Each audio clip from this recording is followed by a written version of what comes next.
Hello, sunshines. This is Shauna, also known as Creativestitchndiva, and you are listening to Chronicles of a Crochet Diva podcast. Enjoy.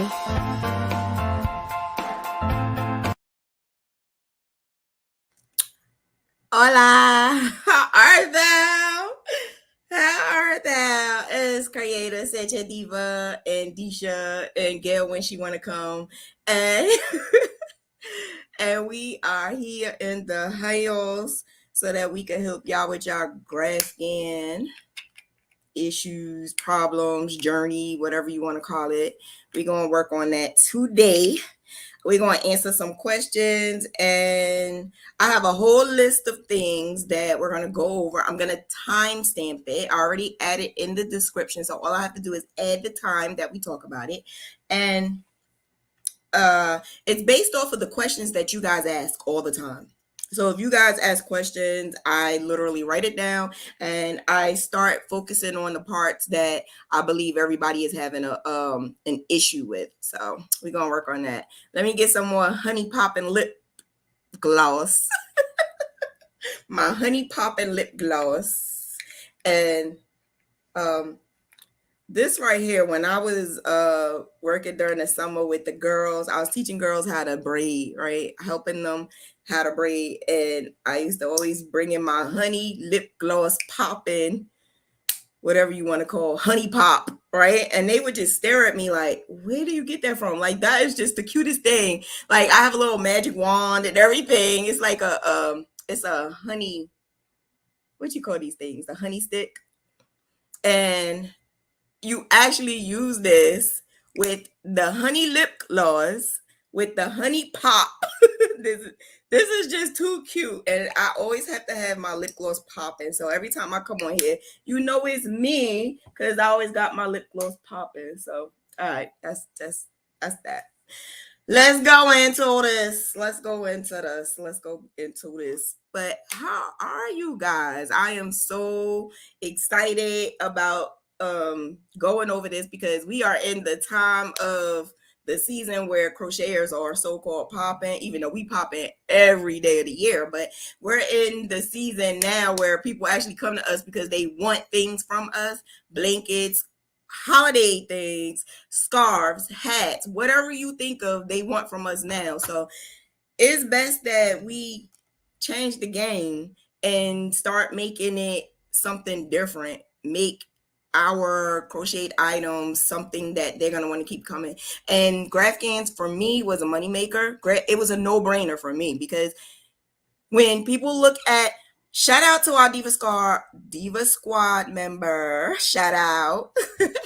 But when you think of crochet, you always think of sweaters and hot and heat and stuff like that. So the best thing to do is to make them different. I'll call you back. Make them sorry, I had to do that because it's really good to show them that it's not just all about crocheting sweaters and hats and scarves, plain hats and scarves. It's not all about that. It's all about being creative and showing your creative self. So we're gonna work on that today. And Deshia, myself, and Gail, when she come on, we're going to go over 10 topics, and the topics are what you guys brought in. So we're going to work on those 10 topics, and the 10 topics are basically outlining what your Graphghan should do. What should you do for your Graphghan from the beginning to the end? So that's basically preparing for it, finding the graph, your tools. What is it? Let me see. Foundation, whether it's a foundation chain or that foundation or a regular chain, what stitch you using, your color changing, weaving, finishing touches, blocking and cleaning. Whether you're gonna what is this? Order Oh, whether it's an order or if it's in gift. And that makes a difference as well. If you are giving it as a gift, what is your presentation? Or if you're giving it as an order, what's your presentation? Because I noticed that my presentation's given as an order is like I go over and beyond. So I'm gonna show a little bit of that, and me going over and beyond makes my customers keep coming back. So we're gonna go over that. We're gonna go over all of that. And in the comment section, if you wanna ask questions, ask your questions in the comment section. We are going to answer those who are Diva Squad members first, because they get privilege. Shout out to Diva Squad members. And if they have any other thing that they need, we will assist them as well. So let's get this party started now. Let's get it started now. Deshia is not quiet. She has some company. They live there, but they take over the house and they kind of loud. Yeah, Exactly. You can hear them now. It's my babies, my boys, my pets, giving a little feedback in the background. So I'm gonna be on mute most of the time so they don't interrupt us. Lord, I don't know. I have a cat that I just got finished going off on, so I guess our pets be taking over, because I literally right before I went live was going crazy with my cat because she follows me everywhere I go. And because she follows me everywhere I go, you don't see her. So I have to literally look around, and then I dropped something and it dropped on her. So she looking at me like I'm crazy, but she's like, come on. Like, I love Coco, but come on, Coco. You got to give me some room. I'm a big girl. Okay, let's go. All right, so the first thing we're going to go over is looking for our graph. And you may think that is so simple, and it's not. Deshia, when she first met me, had a masterpiece. Now, I actually commend her because she finished it, because I don't think I would have. But when you are searching for that right graph, you have to pay attention to the image, the size. You got to make sure it's something you want, because the first thing we do is we see graphers post what they have and you like it. You go, oh, I want that. How much is it? Can I buy it? And then you buy it, and then you're looking at it like, I don't know what's going on. Or it could be like 500 by 500, or you can create it and then you saying I messed up, when it's really not you messing up, it's the grapher who messed up. So we're going to go a little bit over that to find out what is it that you may have been making that mistake, or something that you don't want to keep going over and over. Because when I first started doing Graphghans, if you heard my story, I started in 2011, and it was these ladies who did Graphghan. They did graphs, right? So the graphs that they did were not popping to me, because I'm a diva. I need to be creative. It wasn't popping. So I said, do you do, like, if I show you a picture, can you do it? And she said, yeah, I could do that. So I showed her this picture. And it just so happened it was an NFL picture. I could show y'all. It was one of my first huge Graphghans. But it was what got me out there. So the lady said, yeah, it took a while. I didn't know that, because I gave the order, took the deposit before I even received the graph. That's a no-no. Don't do that. Don't do that. And I'm saying don't do that. Make sure you have everything in order before you do that, because anything can happen. The grapher may not be able to finish. The grapher may have problems. The grapher may have to make it larger. The grapher, like, it's so many different things. Or the grapher may have done everything you wanted, but when you receive your graph, you may say, I don't know if I can do this. I think my head was like too big, and I don't think I could do this. So you gotta pay attention to pay attention to the grapher and versus what you want, and make sure that your customer is aware as well, because you may have a deadline and your deadline may pass, and you don't want that to happen. Do you have any words of advice, my love? Also, make sure when you submit a request to your grapher, you give them all of the details. If you want it written, give that to the grapher when you give it. Don't wait until after they completed the graph and then say, "Oh, can I have the written instructions too?" Because sometimes they have other orders that they have to complete. So once they finish your graph, they're probably moving on to the next one. And for them to have to go back and do the written, it might take a while. So make sure you give all of the details. And if it's for a baby or if it's for an adult, make sure you give all of the details when you give your request to your grapher. Oh, that was so sweet. That was so sweet. But what about that large one? Don't forget that. That large one, that large one was very, very large. Um, it was a doozy. Make sure that you see all of the details and not just the picture that they give you. Um, yeah, that was a big, big graph for me to have to do. And it took a while because after a while I put it down and it was just like, I can't do it. And I had to piece the name into the graph. Um, and I had to do that myself, kind of like for me. Oh, wait, when you got your graph, it didn't have the name? I had to give, I gave them the name and they had to go back and put the name because they forgot the name. Oh. Yeah. So when they sent the name to me, it cut off part of the graph that they already sent me. So I had to go do the name, then add the rest of the graph. So it made it extra. You sound so stressed out thinking about it. I'm sorry for bringing it up. I mean, the You person sound loved so it when they stressed got it. out. It was nice. It was large though. Like It I was, just couldn't understand why so large. it was really big.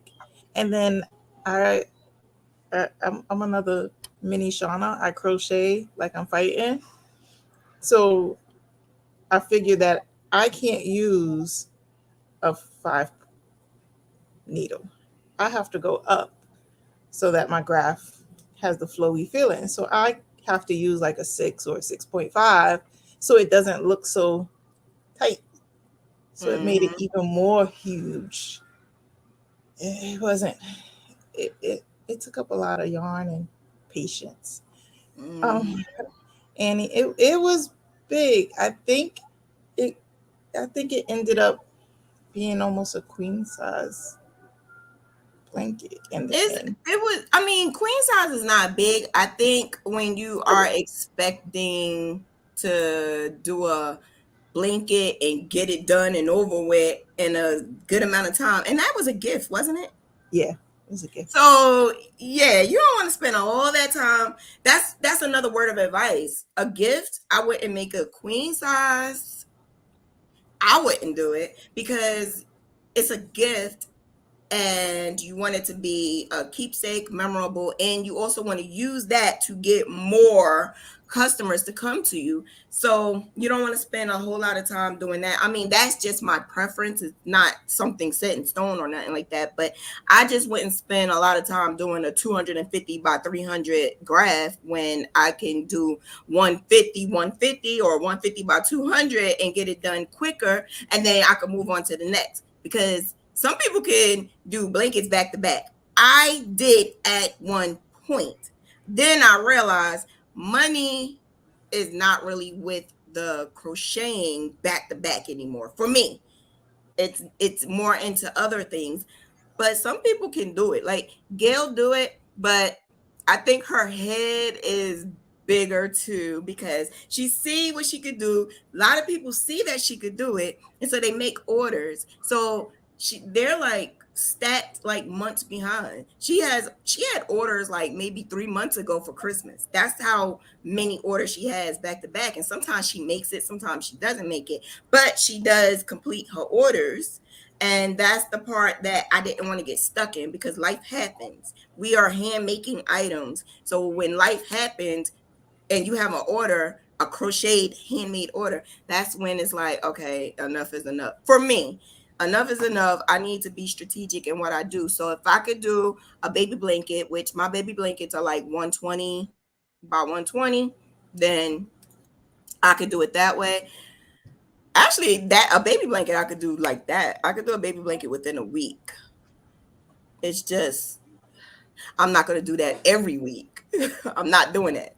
I'm not doing that every week. But yeah, well, It just look for was the right graph. it was 219 by 247.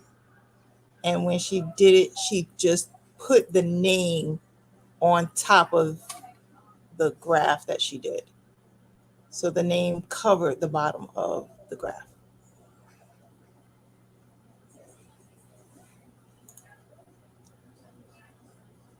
Let's give a moment of silence for that graph. Okay, we don't do that no more. All right, so let's move on. Let's see what I'm gonna show you my first one. And my first one was let me show you. It was that's actually not that bad, because the one I did is like 300 by 400. And my head was big because it was an order at the time that I needed to do the order. I needed the money for the order, and that's another thing I will never do ever again. So this is the image that I gave the lady. I gave her that image, and again, don't do what I did. I will never ever in my life do this again, because what I did was I went and I found a bunch of images. I gave it to the lady first. I said, which one do you want? What do you want me to make? And she picked that one. I said, okay, no problem. Now, me not really graphing back then, I was paying someone to graph. So me looking at it, oh, that's simple. That ain't nothing. I sent it to the lady. Again, that took a long time to graph. That's a lot of detail. Helmets for me is a no-no. So when you ask me to do a helmet, I kind of stray away, because helmets are a no-no for me. I don't like it. So I found a new way to try to do the helmets, and I'm not telling my secret, but I did find a new way to do helmets now. So that I keep doing that, and I stick to that. But that lady didn't warn me. That lady didn't tell me she had to make it huge. It was like 250 by 200 or something like that. Yeah, like 250 by 200. And when the day I got the graph was literally 1 week before it was due. And it was only 4 weeks. That was a no-no, because this is like one of the first time I made a big blanket like that. And it was so detailed. I never made a detailed blanket like that. Excuse me. Never. Oh, my allergies. But I never experienced it. But in my big brain, I'm like, I'm going to do it. I'm going to handle it, and I'm going to make it happen. And I did. And this is how it came out. And on top of that, I had to put a name in it. And I never gave the name to the lady. So I had to add the name to myself. So that's why her name is so damn small. And not only that, I did the name first, because I did not expect it to be so big. So I did 150 by 150, thinking, oh, Well, I think I did 150. Not thinking that all graphs are supposed to be like that. My brain was telling me that if I did that graph, no, if I did that name for the graph before it came, at least I started. And so that's why I did it like that. But I wound up having to start all over because the graph was 250 and the name was like 150. So it was like 50. Listen, I learned my lesson. I learned real quick that day. I learned real quick. But I did it. And it took me another month. Meanwhile, it was supposed to be a birthday gift. It was supposed to be given to the lady on her birthday. And it was also supposed to be some type of engagement thing. And it was supposed to be like a Dallas party. So I kind of dropped the ball. But it's done. It was done. And I'm not even, for all of that I did, it was not worth the money. I'm not even going to tell you how much money I paid. I charged her. Again, this was in 2012, not 2011. This was in 2012, and I would never do that again. So just beware of graphs that you purchase, and make sure that when you purchase your graphs that you and the grapher are good. You and your customer is good. Your sizing is good. Everything is good in the beginning so that you don't have any problems after that, because yeah, I learned my lesson. I would never do that again. But so once you get your graph, all right, you good to go. You get your graph. On your graph, it gives you whether you get written instructions or you get let me see. You get written instructions or you get the regular graph, or you can get both. It's up to you, but you have to let your grapher know. Let your grapher know ahead of time so that it's not no delay, or they do it all at one time. So the next thing we're going to do is focus on preparing for it. So the purchasing of your materials, the tools you use, your whole entire setup. And with me, I don't do a lot of preparing. I have a lot of yarn, and a lot of times, 9 times out of 10, the yarn that I have, I can accomplish what I need to accomplish with the yarn that I have. Yeah, so I always was told though that when I purchase yarn, purchase 3 at a time. No matter what. Even if you only need one skein, purchase 3 at a time. And the reason why I do that is because purchasing 3 at a time gives me wiggle room. If I mess up, if I make a mistake, or if the dye is different, because I've made plenty of blankets that were the same exact color, the same exact brand, but the shades were kind of different, and you could tell on the blanket. And sometimes one time a customer noticed, and it was something that she wanted me to kind of do over, and I was like, nah. I'm not doing it over. Nah, we're not doing it. So some people are very particular about their orders, and especially if they're paying good money. And I'm not talking about no $100 good money. I'm talking about like $250, $300, $400.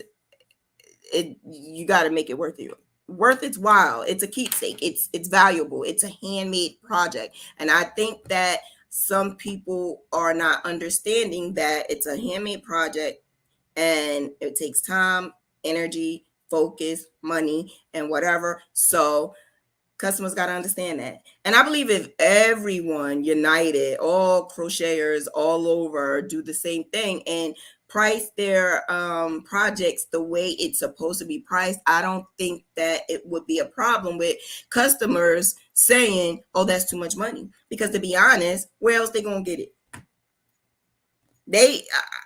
I had somebody say, oh, I could get that from Walmart. Go. But she came back to me 2 weeks later talking about, can you please still do that blanket? Like, I really need the name on it. And yeah, go to Walmart and get it. Walmart is not going to have what I have. Walmart is not going to have what I could produce. So go ahead, do it. You could go online and go on Amazon and whatever and ask for a personalized blanket. You could go on Etsy and ask for a personalized blanket. That's fine. But if you cannot afford my price, then you're not my customer. And now I set those boundaries. The boundaries that I set is if you can't pay it, you're not my customer. I have so many more. I'm not ever going to settle for someone saying I could get it at Walmart. And you shouldn't either. But to prepare, I don't do a lot to prepare, but every graph sheet has a ledger, and in the ledger it shows your colors. It should show your stitches, how many you need. If you use bobbins, you can set your bobbins up. The hook that you use, the hook that I use, yeah, that's your ledger. The hook that you use, that you should basically start preparing all of that. If you are going to print it, you could print it. If you want to use it on electrical device, you could use it on an electrical device. But if you use it on an electrical device, make sure that you let your grapher know so that they could put it as a single page, and you can use it on any PDF device, and you can highlight, you can save it. It'll save from where you left off at, because I think that's the misunderstanding about people. When I tell them you can do it on your device, it stays when you highlight. You just save it. You highlight it. And I actually have a video on my YouTube channel that shows you how to use Zodo, which is YODO. It shows you how to use Zodo. I'm gonna try to see if I can tag that in the recording when I'm done. But Zodo is a PDF app that you use, and you could download your PDF and you could use it. But it's just best if you have a single page. That way you could blow it up, highlight, and do whatever you need. You can even make notes if you need to make notes, and it's pretty dope if you don't want to print. If you don't want to print, you could use it. So that's something that you need to prepare for. Your yarn, just make sure that all your yarn is the same brand. Not the same brand. It could be different brands, but just make sure that the consistency is the same. Just make sure it's the same. If it's two different brands, make sure the weight is the same and the texture is the same. And I always try to like touch them like this. Always touch your yarn. That's how I was always taught. Touch your yarn. Always touch your yarn, because you want, depending on what you're making, whether you're making clothes or whatever, your yarn, you need to know what yarn will feel best for what you're making. Red Heart might be best for something a little bit more stiff. The Big Twist might be something good for like Big Twist, and I Love This Yarn is good for blankets, especially baby blankets. So just be wary. This is what I do. I actually do this. Depending on what I'm making, I will buy yarn based off of what I'm making. And most of the time I use Big Twist though, because I like to use it, the consistency, the way it feels. It's almost like I Love This Yarn. And I Love This Yarn is a little bit more expensive at Hobby Lobby, but I just like it. I like it. I like it. And how do you prepare, Deshia? Well, this bag goes with me just about everywhere. It has all of my hooks. So this is all of my hooks. I have another one that goes with me.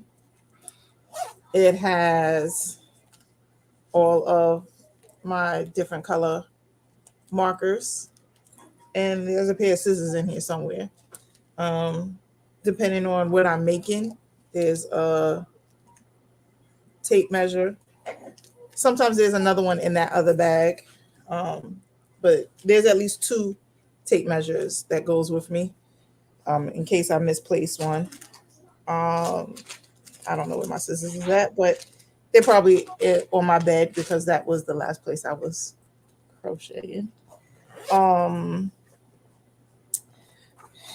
I have my little Ziploc bag with my needles um, to do. Those goes with me everywhere I go. And that's like everything. All my patterns and stuff is printed out. They go with me. Um, and when I'm home, well, as you saw with my patterns, that with my graphs, mostly all from Shauna.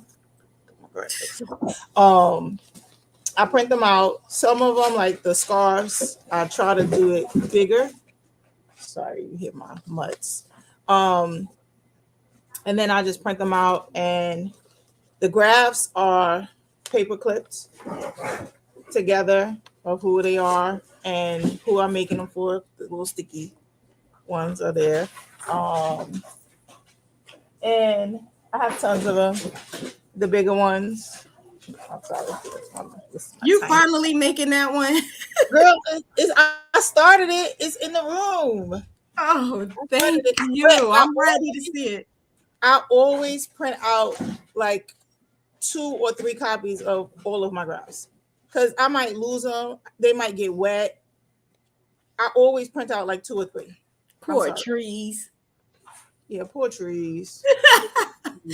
I do not do all of that, girl. Yes, because I'm gonna tell y'all, I'm a mess. They be in my bag. They be all crumbled up. They be folded up. Look, this is one I'm working on. After a while, where it's folded at, it gets torn.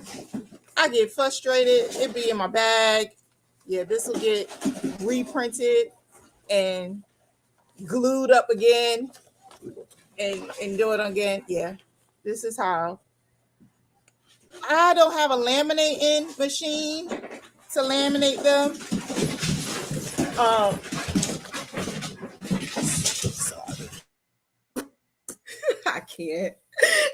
But I can't. But to speak of traveling though, I have like 3 traveling bags. I didn't bring them over here, but I have 3 traveling bags. I have one little cute bag if I want to go cute places. That's my furrow bag. That's the leather bag.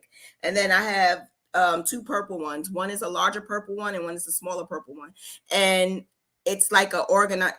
So basically, I keep my projects in those bags regardless. I have a smaller one. So like my scarves are like my goal. Like I take them with me, my little scarves.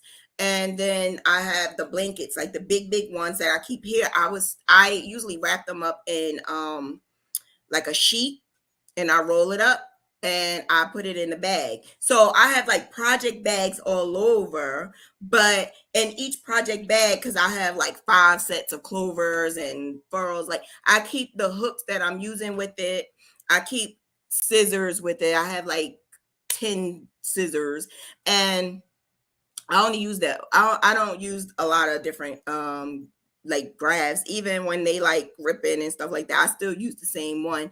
But what I do is for my graphs, I would put them in a folder and then I would use the folder. But Gail, she's not on here now, but she has a whiteboard and she showed how she used it on the last one. I think on in the class.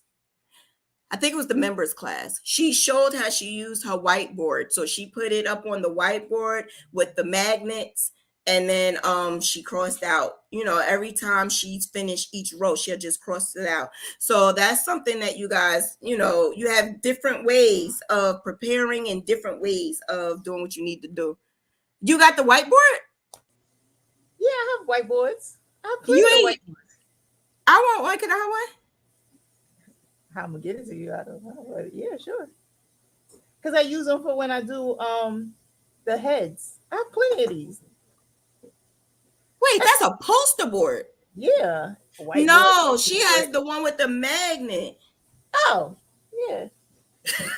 Poster board, whiteboard. You know, I have plenty of these. You can thumbtack them on there, girl.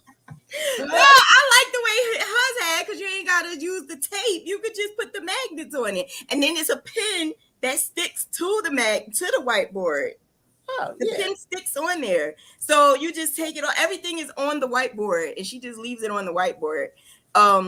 Check that out. Check that what was it? Last Sunday? And the Sunday before that, she showed it. She showed it. So I'm gonna go back to this question real quick. Can you please explain pricing? The only thing I could tell you is I can't tell you exactly about pricing because everybody is different. And some people agree with my pricing technique and some people don't. Some people think it's stupid. But I'm going to tell you something. It works for me. And that's just that. I have this a la carte thing, right? I have this a la carte thing where I have these base prices. I have a YouTube channel. Dare y'all on it. I have a video on my YouTube channel. I'm gonna see if I can bump it up again. Let me see my pricing. Or I could do an updated one because I did make some changes. I made some changes. So with my pricing, what I do is I do something called like an a la carte. I have a base price. So my base price for my blankets is like for a baby blanket, which is the smallest of the small, which is a crib with nothing on it. Base price maybe $150, right? But the customer may want a name, so then I will add another $50 or $25 to $50, depending on the color, how many letters in the name. I will add 25 and then keep adding depending on the size, keep adding depending on the color changes, keep adding depending on the image, keep adding. And honestly, sometimes I do that because I have a great way of I have the gift that keeps on giving, and I know how to talk to my customers. I actually have a video that actually shows how I talk to my customers. And I have like a whole strategic process. I don't, and you may think it's wrong, but I don't let them pick. I pick for them because I know what's best. You may think it's wrong, but it works for me. Even celebrities love it. So I did the last celebrity blanket I did. She wanted a teddy bear. Should I show it? I didn't sign the NDA, but I could show it, I think. But can I show it? Yeah, I'll show it. The blanket that I did for the celebrity, it was a long process. She wanted what she wanted, but let me tell you, I ended up giving her what I felt that she would like. Because again, people do not know what we can do. They don't understand that we can do whatever our minds whatever comes to my mind, I could create it. She saw something that I had posted on my Instagram and she said, "Can you make this?" I said, "Sure. Are you sure you want this or do you want something different? Do you want me to add or whatever?" And she's like, "Well, what? You could do that?" Yes. So she said she wanted something, and I said, "Okay, all right. I didn't like the idea, but I kind of did it, and I gave her like 3 different versions of it, and it was a tussle back and forth because I think they feel privileged, but we finally got the one. Now, how I priced it, first of all, I don't care who you are. Price is my price. And whether you feel like you could afford it or not, my price is my price. So when she first said she wanted the baby blanket, I automatically was like $250 because she wanted the baby blanket to last, to be to go into toddler. So I automatically didn't start from the bottom. I went to where my base toddler blanket is.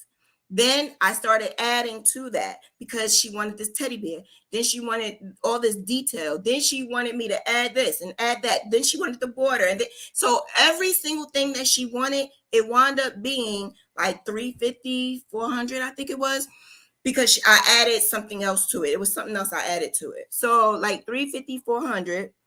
And she was okay with that. She was okay with that. So basically, like I said, I just do like an a la carte thing. I start with my base price, and depending on how much they want, I always add to it because they may want that base price, but the more I keep throwing at them, the more I keep saying, you like this, you like that, I can do this, I can do that, I can do that, you like that, I like that. And then next thing you know, they're like, oh, I want that, I want that, I want that. I didn't know it was gonna be that much money, but I want it. And they don't care how much it costs. Then I give them like, okay, you can pay your deposit now, and then you can pay, this amount, this amount. So the whole entire time that I am creating their project, they're making their payments. So I make it worth their while. If I make it also like they want it. Oh my God, I wasn't planning on spending this much. What did you do to me? But I can't say no. Because I just got the gift to give. I just got that gift to I don't know. I don't know. But I hope I answered a little bit of your question. I will upload that video and bump it up so that you can see it again. Because we don't want to. That's actually was never on the. So I'm glad she asked the question, but it wasn't on my list. Nobody asked that question. No one asked that question. So I'll do a separate video on my updated pricing. How do I decide on the deposits? I don't really decide on the deposit. I would I start off with 50% off. Now, if you're a new customer, automatically you're going to pay up front, depending on who you are. You're paying up front because I can't trust some people. So, yeah, they got to pay up front. I don't care. They got to pay up front. Yeah, so that's that. Preparing. You had something else to say? Yeah. Also, like the big projects, every time I go to the doctor and they tell you to put your clothes in the bag. Yeah, you take it. I think that is a brilliant my big bag. So all my projects. That's brilliant. Is in those patient belonging bags. That's a brilliant ass idea, yo. And then inside of it, if I have to, I have the 2.5 hefty Ziploc bags. And I get the ones with the zip. That way it will close it and it just slides out if I have to, the scraps that rolls out of it. So that's my big project bags. And then I just take it in whatever bag I'm carrying. They drop right in there. You make it do what it do, boo. Yep. You make it do what it do. So this is why I thought it was a great idea. I don't know where Gail at. She probably fell asleep because homegirl be working like 10 jobs. But I thought it was a great idea for everybody to discuss different versions of what they do, because you may not think that my version or my way can help you, but maybe Deshia's and maybe Gail's. Now, the question to answer your question, Cynthia, we can't answer your question. I could try. I mean, I've done bobbins before, but it's not my thing. Gail is the bobbin chick, and she did do it. She actually showed how she did it. Last week or the week before that? She did show how. Did she do it last week? Yeah, she did it last week. She did it last week. Gail showed how she did not tangle her bobbins, but then I showed how I don't tangle the hanging strings because I use hanging strings. And my hanging strings, like she called it a mess. I don't care what you call it. Call it whatever you want to call it. It suits me. You do balls. I do hanging strings. So I let it all hang out. And Gail do bobbin. So those are 3 different ways you could try to figure it out. I also use the bags, the little snack bags. Sometimes I use that, and I sometimes use this. I do this. They coming straight from the right. I will take it out from the middle. Right. I take it out from the middle, and then especially if I have a border and you need a good amount of yarn for the sides, Yeah. I will just go like Pull it out the middle, snip a piece off, and put it on the side. and then put them on the side, and then I have two sides. So one side for one border, one side. I mean, I would make it more even than that, but that's just how I do it, and it would be best to use it from the skein when you have it throughout the whole entire graph, especially your background color. You have it throughout your whole entire graph. And then in the middle, you might need a little bit of that color. So I would take like a couple of balls of that color.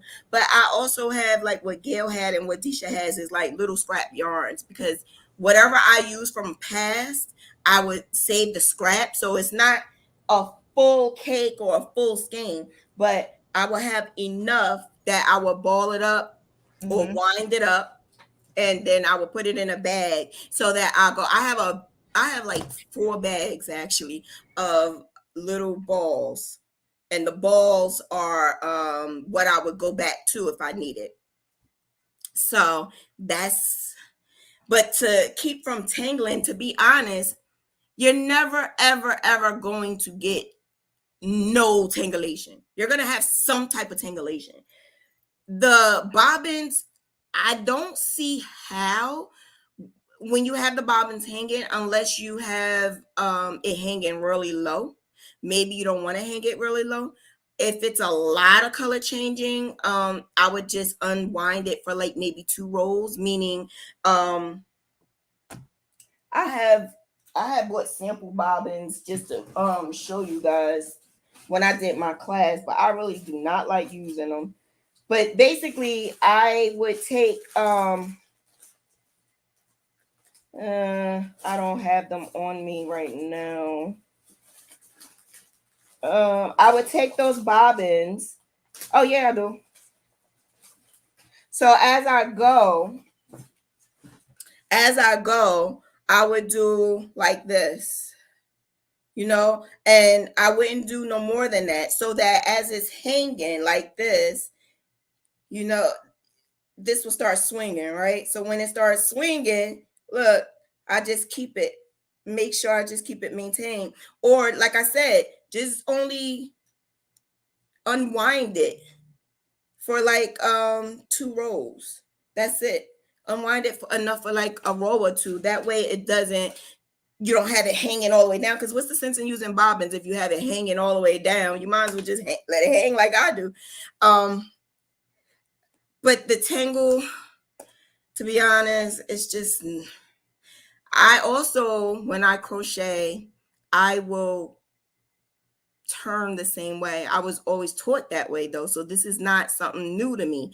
I always will turn like you're opening a page in a book, and then go back like you're going back to that same page. That's what my aunt always taught me. She said when you are turning, you're turning a page in a book, and then you're going back to that same page. So just imagine you're looking at the front and the back of the same exact page, and you're just going like this. And the reason why she taught me that is because she showed me how to do that for knowing how to know my front and back, and making sure that I don't make the mistake of turning this way. It feels odd turning that way because I've been doing it this way for so long, but turning this way and then you doing it again, and then look, now you got tangulation. So my strings don't really do that. It really don't do that, because when I'm turning back the same exact way. Now, if it's a lot of color changing, sometimes it can happen, but honestly, I have no problem, because as I'm going, it automatically gets out of that. It gets out of that tangle. It's not like a knot or nothing. See, like this is tangled down here, but I purposely did that. And look, I can easily get it out. So it's not as bad. And if you have a problem with tangulation, maybe Graphghans is not for you, because I know there's a lot of people who it frustrates them. And it's nothing wrong with it, with being frustrated, because that's who you are. I just think that don't be scared, don't be nervous, don't have anxiety over your strings getting tangled. It's part of crocheting. It's just a matter of just pulling it, and it automatically comes from out of being tangled. Don't tug on it, just, and then as long as it's laid out properly. You can also use this if you really feel like you like really don't want the tangulation. You can use this, wrap the yarn around it, and depending on how big your project is, you could line them up, and then when you're ready, like to finish, when you finish for the day, you just wind them up and lined all of your clamps on your project, so that all the clamps is on your project, and then you put it away. That way when you get it back again, it's not tangled. It's not going to be tangled. All your stuff is going to be there. Plus, like I said, what I do is I wrap up my blankets in a sheet. I bought a sheet for my regular adults, and then I bought sheets for my babies. So the babies, I would use that, and then each project I would wash it, and then I would wrap it up. It's just a regular sheet, just a regular plain flat sheet. I think I paid like $5 at Walmart, and I would wrap it up, fold up my blanket inside the sheet, and then put it away, or put it in my project bag. And then when I come back and get it, I unwrap it, and then that's it. But that's the only thing I could tell you when it comes to that. There's different ways. There's different types of bobbins. There's different types of clips. You can make your bobbins. There's baggies. There's pegs. I don't even want to go into the pegs because I felt like that was just such a huge project. When I prepare, I just want to go into it. The pegs is the board, the wooden board with the sticks hanging out of it, and you have your yarn hanging, your cakes of yarn hanging from them. And then I'm sorry, I can't do that. Okay. So I can't do it. I use a comforter bag. Oh yeah, I do have comforter bag. I have one comforter bag, and somebody did tell me to use that, but I don't use that for what you're saying. I use it for something else, and I will tell you later. I do use comforter bags. Yes, I do. And somebody told me this. It was a actual crocheter who follows me. Shout out to Keisha. She told me about this and changed the game, y'all. She changed the game, but it has nothing to do with no tangulation and stuff like that, though. It has nothing to do with that. But all right, I got to go to the next thing. But I can elaborate on your questions a little bit more separately in a different video format. Ask Diva question. So that's the setup. That's preparing. That's basically preparing our project. The next thing is the tools that we use. Like Deshia said, like I said, we carry all of our tools. She has all hers in one bag. I have mine in different bags. So when I'm going somewhere, I just have a bag to grab real quick and go. Because, sometimes you don't have time to pack a bag, but all my projects are in project bags. So I just go, literally, all my projects are in project bags. Like this right here is just this is like a bag that I just put that in there for like my samples and stuff. But my go outside bags, especially the cute furrow bag, that was $100 bag that Gail gave me as a gift. Gail loves me, okay? I'm like her little sister, and she bought me that $100 bag with furrows inside of it. Which they do not sell anymore. I can't find that damn bag. Are you serious? I've been stalking furrows forever, and it has not come back on their page. Those bags are serious. It's real leather.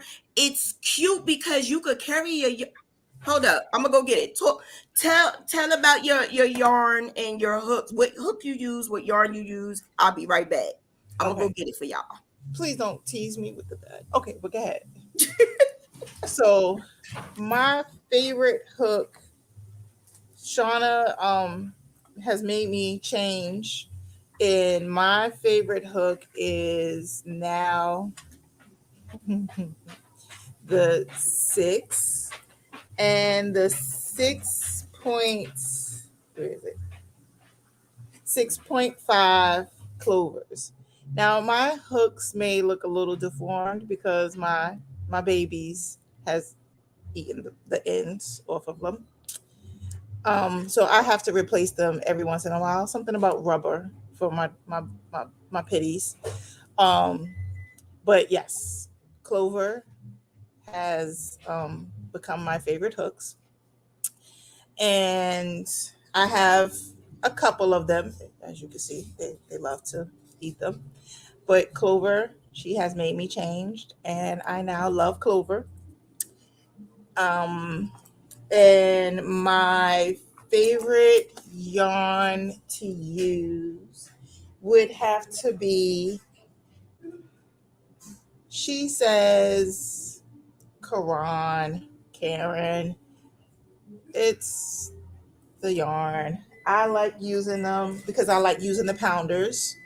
Um, I think that this works for me because they're bigger and I do a lot of the blankets. I'm sorry.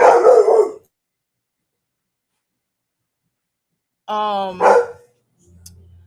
I like the colors. They seem to my pups. It's just horrible.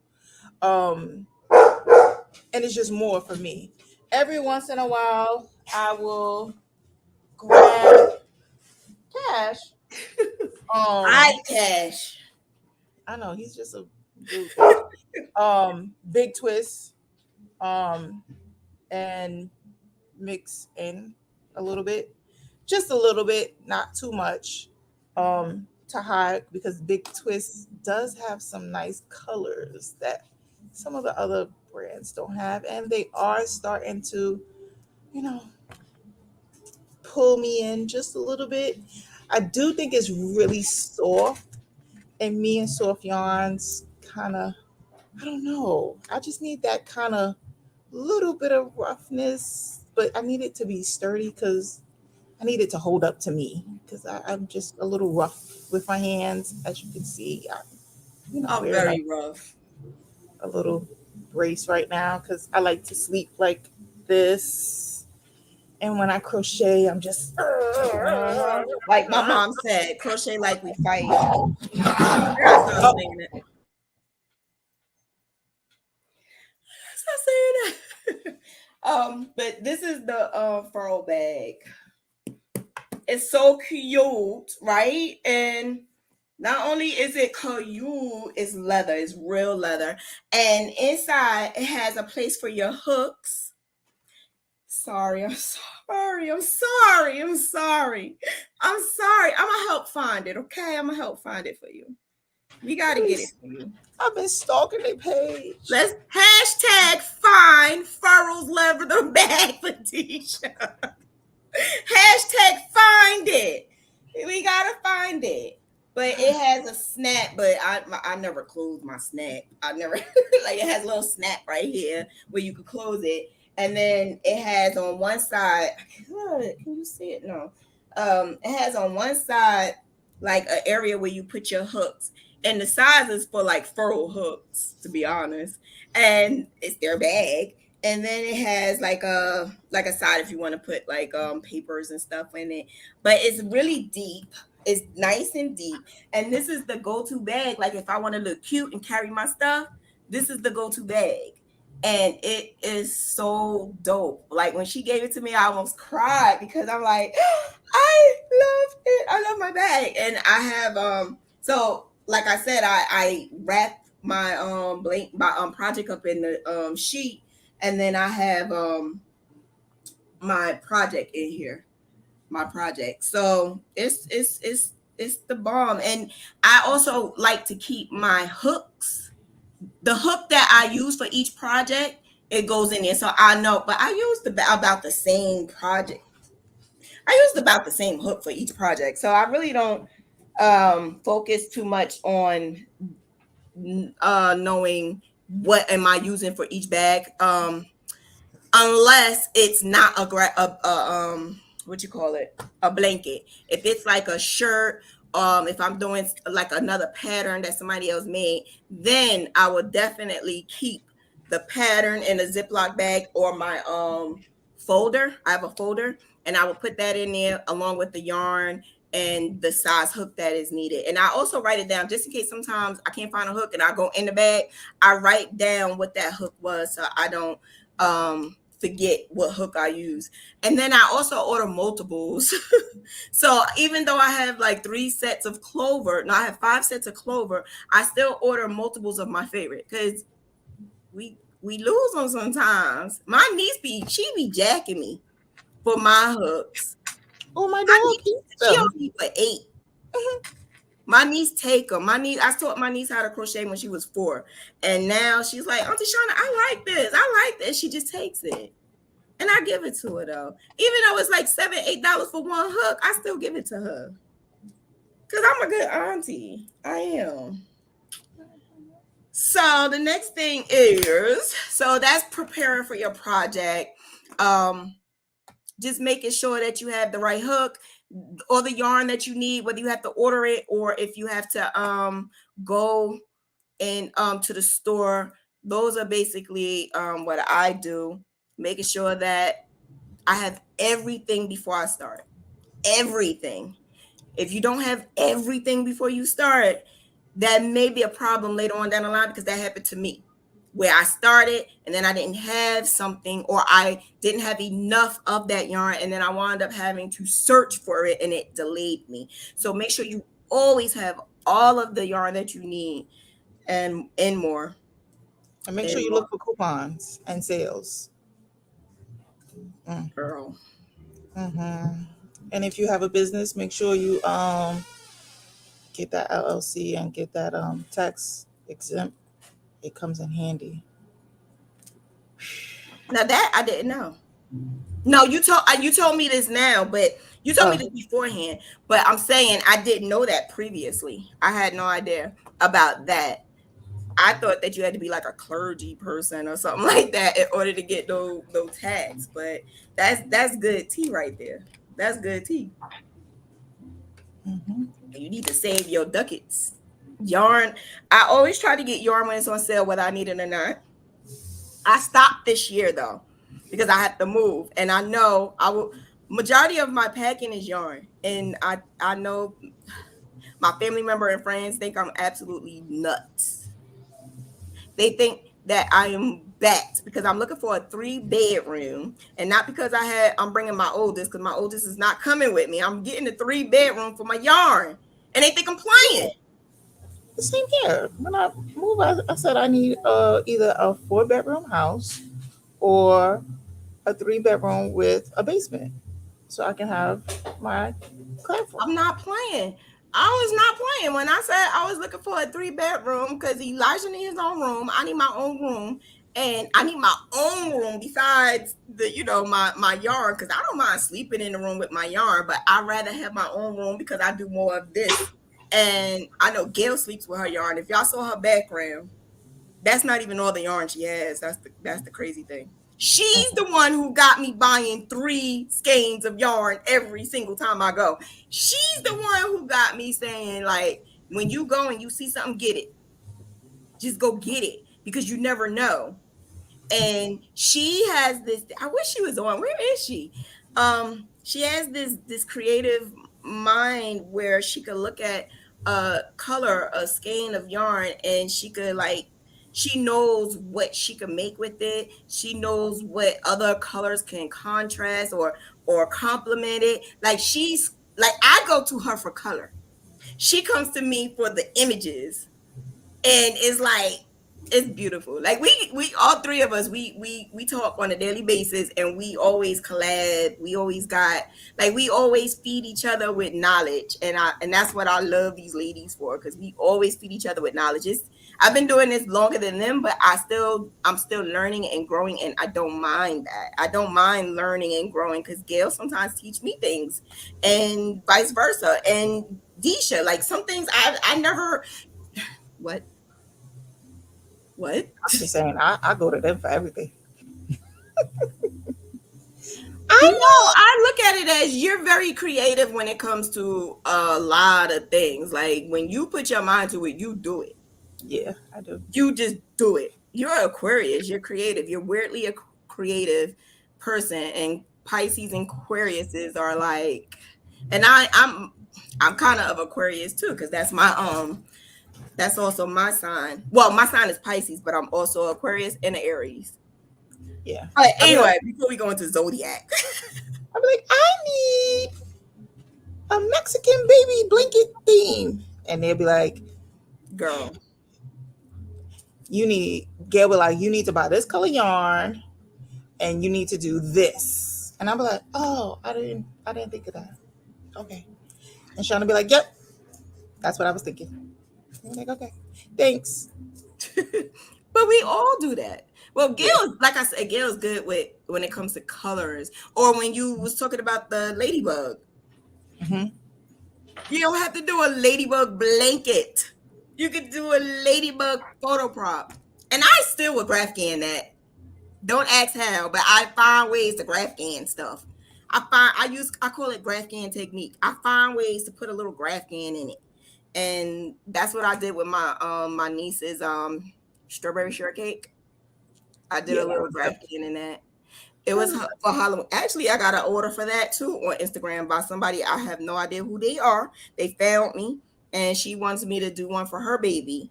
But because I'm moving, I don't think I can. And then another lady, listen, get your stuff out there. People find you by no matter what, they find you. Gail got orders up the wazoozy. I got orders, but I'm strategically taking them. And it's reasons why I'm strategically taking them. I have the right to say, I cannot take your order, but I can point you in that direction because I am in a place now where I need my peace. I need to know that I can be able to accomplish it and make you happy and make me happy as well. Because this is a business. We gotta collaborate together. And if I feel some hostility or bad energy, then we need to part our ways. So the money is not that bad that I needed to subject myself to bad energy. So, and I think that's why I am prospering. I'm growing because I'm learning how to just let it go instead of like before I would just be like, okay, I'll do it, even though I knew I wasn't going to be able to, or it was going to be tough, but I would just do it. Now, this is fun. This one is fun. This is what I do. What is your ritual? What do you do every single time you're about to crochet? My mind has to be in this zone in order to sit down and crochet. I could pick up a hook and crochet, but I need to have everything in alignment when I do that. And what I mean by everything in alignment is I have lotion. I can't crochet without having lotion. I don't know why. I feel like my hands can't be ashy. If my hands ashy, I feel like it's not going to go the way I need it to go. I need lotion. I don't know why. I just do. I need it. I need it. And don't let. It's a ritual. It's a ritual. It works for me. It works for me. It works. My other ritual is snacks. My water. If you know me, I always have water. And it has to be frozen just about. Yeah. Then I have another bottle next to it just in case I need to pour in there, right? My snacks, whatever snacks I need, whatever snacks that I have, it can't be like cheesy and all on my fingers. Um, if I'm using white, my ritual is my aunt always told me wash your hands before. And when I wash my hands before, I don't, if I'm using all white, like majority white, I don't use lotion. But I do use lotion, and I kind of like go like this until it's all in there and embedded in there. My hands are nice and soft, and then I'm able to crochet better. Then I will put something on TV. Now that was my past ritual. I don't watch TV anymore. The last year, and these should think that I'm cuckoo for Cocoa Puffs. But have I not grown? Have I Yeah. not grown? Have I not grown? You have. Have I not changed? You've definitely changed. Exactly. No TV. I study more. I meditate more. I zone into what I'm doing, and it's like it my ritual is basically, instead of watching, I used to call it Ratchet Mondays or Ratchet Sundays, my Housewives of Atlanta. Like, instead of watching that, I will watch a good documentary. I will watch something that's going to stimulate my mind now. Don't ask what happened and what all of this transpired. I will tell my story one day. But you will understand eventually. Deshia and Gail kind of know what's going on, but you guys will eventually understand why I'm transpiring like this. It helps your business. It helps your mind. It helps a lot. When your mind is focused and it's clearer and you're thinking better, you don't have a lot of distractions, or you don't let the distractions bother you, that everything starts moving in alignment. And that's what's happening. As long as I don't watch a TV to me. See, she just woke up. She said she just woke up. Watch a TV. Yes, tell her we on. Yeah, she just woke up. I know. I told y'all she had like 21 jobs. So the alignment of me just being in Zen and meditating, because crocheting is therapy. Crocheting is therapy. So it brings me to a peaceful atmosphere. And so when I watch, I study. I study because I'm studying some things to be a herbalist, so that I can be more natural. Eating natural food, spices and stuff like that, growing my own food. That's another reason why I'm moving to the hotter climate. I'm telling y'all, things are like, it's a reason for everything I'm doing. And I want to be able to plant my own fruits and vegetables. And so, me being an herbalist, I need to study. I need to study more. And that's why I don't watch TV. I need to focus on my studies. And so I watch documentaries, and I watch, like, different things about plants, and learning different plants and learning different herbs and what's good for you, for your body, for immune system. And I also know that because crochet is so therapeutic, right? It's as I'm doing it makes my brain sharper, because at one point in time I was very depressed and very out of it. So this is making me adapt better. The ritual that I have is making me adapt better. And so, yeah, that's my ritual. I would sit there and I watch it, and I would pile up especially, I haven't done it all day like I used to. Like, I used to do it all day long. Like, I would just watch Netflix and binge watch and just eat and order food. I don't do that anymore. I do work now. I actually work. So I would set my times for, like, maybe crocheting for like 4 hours out of the day. And then I might go back to it later. But I have more of like a routine and a schedule. So that's my ritual. I will have a little snack. I will have a little, I have my water, my lotion, and that's my ritual. What's your ritual? Um, so crochet is my therapy.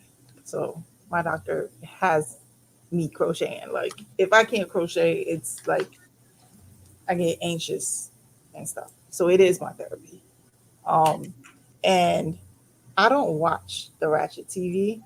I'm more of a Criminal Minds, SVU kind of ID girl. channel. Huh? ID ID. channel. Yeah, yeah, yeah, yeah, yeah, I yeah. still kind of dip and dab into like the YouTube criminal Yeah, yeah. stuff. Yeah. Like for me, sitting and watching 48 hours, I'm happy. Oh no, Yeah.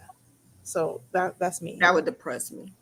I'm a I'm a criminal justice major. So that's My me. son, now that makes sense. My son sits and watch all the Yeah. time because he's a Yeah. criminal justice major. Yeah, So that things makes like a that, lot of sense. things like that just like relaxes me, makes me happy. Like, oh, and then I always, my coworker and me, like we kind of like sit there and see which one of our cases pops up on TV. Like, Like that last one I sent y'all. I'm pretty sure y'all gonna Yeah, hear it's about gonna that. be.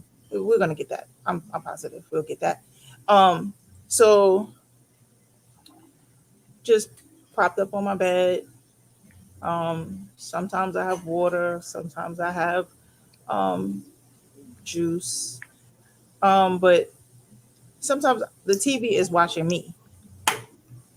Like just the sound sometimes is just fine for me to have. But as long as I'm crocheting, and I'll do that until literally I fall asleep. Like I sometimes fall asleep crocheting, and that's my I've never done that. I I, listen to music sometimes too. yeah, sometimes. Yeah, And, I listen to music, gospel or like 90s. I like 90s. I don't really I used to I'm so changed. I'm such a changed woman. I like my dirty south. I love dirty south. But lately I have not been listening to that. I still listen to every now and then, but I like more like zen and calm music, meditation music now because I need my mind to focus and I need to like zone out. And I noticed that helps me move to the next step. yeah, like Heart and Soul on Sirius XM. I'll sit there and listen to that, like the old, as if it's old school, like the music that my grandma used to play. Right. Saturday morning cleanup music is the stuff that I would listen to. So that's Right. I do that too. Like when you clean up that hmm music, yeah. hmm Yep. That's what I would do too. I actually today was listening to music. It was like the R&B, old school, some new school, but it was more love songs. And so when my significant other called, like he called when we first got on air, I have to acknowledge him though. But when he called, he like, what you listening to? Why are you listening to that? Who who you in love with? Like, what are you talking about? I see it in your eyes. Like, what are you talking about? I'm just listening to music. I just get in the habit of listening to music. But when I thought about it, I don't listen to love music when I'm not in a relationship. I do. I do. It depends because we always have songs that trigger a past. And I have songs that trigger a past. So I try to stay away from it. But because I'm healed, I can listen to it now. Yeah, I you don't want to could. be I'm healed. you don't want to be the one in the room singing like the Keisha Cole, make me over, make Yeah, me but I didn't nice. really listen to that when I I was mean, in a not like that. relationship though, but I ain't really listen to that when I was in a relationship. The songs that I listen to that like cuz you can listen to a love song but it may not resonate with that current relationship so I could continuously listen to it without remembering that person, but it's certain songs that actually be like boom boom boom boom boom that like the words and everything signifies that relationship. Oh, But I'm like Tank. actually healed now. I can listen to it and don't even think about that person. Oh, you'd be like Tank. Like maybe I deserve. Listen, I didn't know Tank had Got some some other hits. songs. He has some other songs. I can sing you some of those songs. No, I know I got it. I got it already. Oh, okay. I got it already. I don't want it. Look, I got them for you. I can't. You crazy. I can't. Oh man. All Ooh. right. So this one, when you start your project, when you start it, this is what we have to figure out what we're going to do. We're going to do the foundation or are we going to do a regular chain? And the regular chain is what maybe we always do, right? But what I'm going to school you on is the foundation chain. The foundation chain may be something that you might want to do because when you're doing a blanket and it's like yay big, you don't want your chains to turn and whatever. So the foundation chain will be simple. it's the chain and the stitch at the same time. If you don't know how to do that, I'll do a sample of it. But to me, it's the best thing ever when I'm doing a long one. Instead of doing the chains and then you got to go back anyway, you're doing the both at the same time, and it's nothing twisting. I like for my stitches for it to, like, when I'm finished, for it to look like that. I need for the ending to look good. And yeah, so you do the chains, obviously.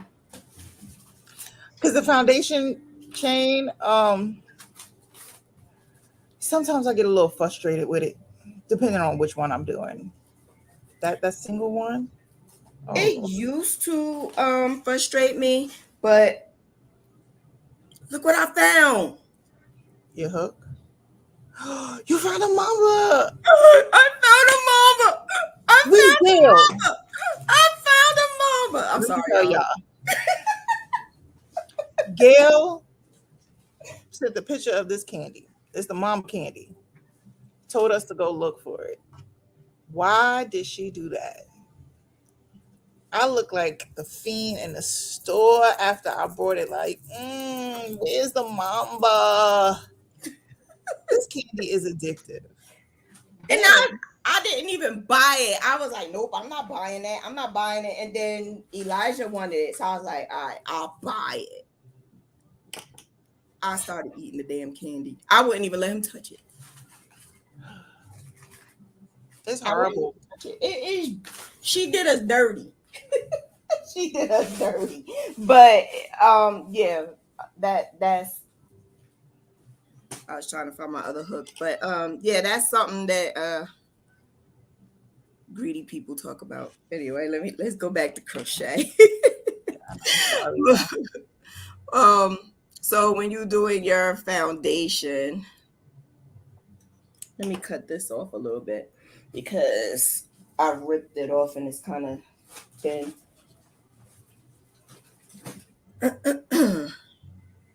I have a bunch of these. So when you travel, I know you travel. I know everybody travel. What I try to do is, depending on where I go. So like if you're going into like a county building, like courthouse or something, or traveling on an airplane or something, it's best to use your like plastic hooks. Don't take the aluminum. Because the last time I went somewhere and I took my good hook, they confiscated it. Not everybody do it though, because I actually went to court like what 2 weeks ago. They didn't take it.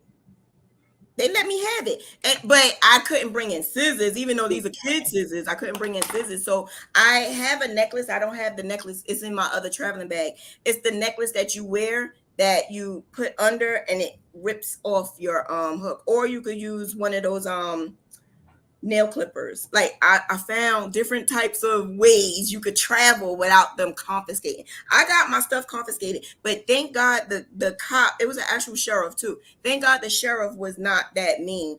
It was a security guard who not even a sheriff. It was a security guard who was being anal.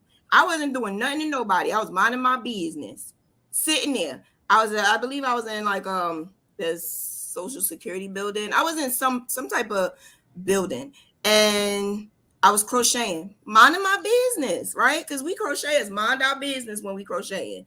This lady must have had a bad damn day and decided that she was going to call the sheriff and say this lady is using she didn't say weapons. She said she's using something, and I don't know how she got in here with it. I heard a little bit of something, but I didn't know she was talking about me because I'm crocheting. I'm thinking she's talking about somebody else. But she did it sneakily. She never came to me. She never said put it away. She did it real, like she must have been having a really bad day. A really bad day, because it just made no sense for her to act like that. And then the sheriff came, and they first laughed because I think they had to follow through, right? Because she works with them. I know they did. They had to follow through. It made no sense for them. So they said, you know what? You didn't know. Because I said, I always bring this. And even the workers were saying, we know her. She always, and she sits there, mind her business. The other people out there were saying, she mind her business. Why did that lady do that? But anyway, they said, you know what? We're just going to hold it. Because usually they would confiscate it, they would throw it away. But they held it for me until I went downstairs. And they actually had a little joke about it. They was like, you could knit me a sweater? No, because I don't knit. I knit, but I'm not knitting. But, you know, oh, you can knit me this, you can knit me that. No. Get it right first. Get it right first, and then we could talk. But other than that, just be careful. I think it depends on who you are around, if they want to be an asshole or not. She was just literally being an asshole, for real. Because there was no need for her to do that at all. No need. Yeah, I go everywhere with this bag. The only thing is that I take out the scissors. I know when you fly, your scissors have to be under 5 inches. I didn't know that. I didn't know that you can even take the scissors. Mm-hmm. Under 5 inches. They told me that with TSA. So it's better to bring like 4-inch scissors or 3-inch scissors. So these are not good? I'll bring something smaller. I have If possible. snips. Maybe the snips. Yeah. Well, But- anyway, I when I went on the plane, I used my necklace. It's a cutting necklace, and you cut the yarn. You just put it on the necklace. It's like a circle thing, and you put it in there, and then you rip it. I'll actually You should get me one. Huh? I said, Oh, you want one? I've never seen that. You should get me one. I'll look it up for you. I'll get it for you. But this is the foundation chain. So instead of doing regular chains like we normally do for blankets, it'll probably be easier for us to do the foundation. It doesn't twist, it doesn't turn. They can't see you doing it. Huh? They can't see you doing it. No, I was just doing this real quick. Yeah, so this is the difference. This is the actual chains. This is the actual chains, and this is the foundation chain. This is a single crochet foundation, and it's the chain, and then it's the single crochet at the same time. I'm not gonna show you how to do it on here, but I can do a separate video. I'll write it down so I could do it. Foundation, or you could look it up. Other people have it on there too. But that's how I would start it if I'm doing a long blanket. If I'm doing something small, I could do the chains. But it depends. It depends. But I will get the necklace for you in a minute. We can move on to the next one because we getting this. We getting these questions popping. Okay, so the next one is what stitch would you use? Half double. I love my half double stitch. I love my half double, but some people use single crochet because it's easy for them. Some people use half double crochet, and some people use C2C. Some people use Tunisian. It depends on your preference, what you're good at, what you feel comfortable with, and what you could glide, what can make you faster. Because half double crochet, I'm fast with it. I'm really quick with the half double crochet. With the single crochet, for some apparent reason, my single crochet is kind of, I crochet so tight that my single crochet is like kind of, it doesn't like give. It just stays like it don't move. It don't do the flexibility. Like I sometimes do this to see if the yarn is good, and like I do a swatch to make sure that it does like this. But when I do single crochet, it don't move. It don't go nowhere. So for me, single crochet is not my thing. Tunisian crochet is my thing only for scarves and bags. C2C, nah.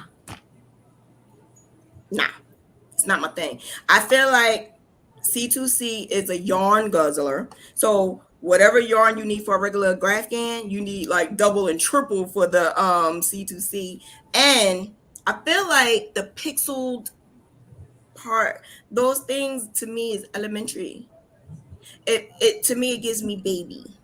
It gives me the pixel stuff. It gives me, I don't like it. It gives me creeps.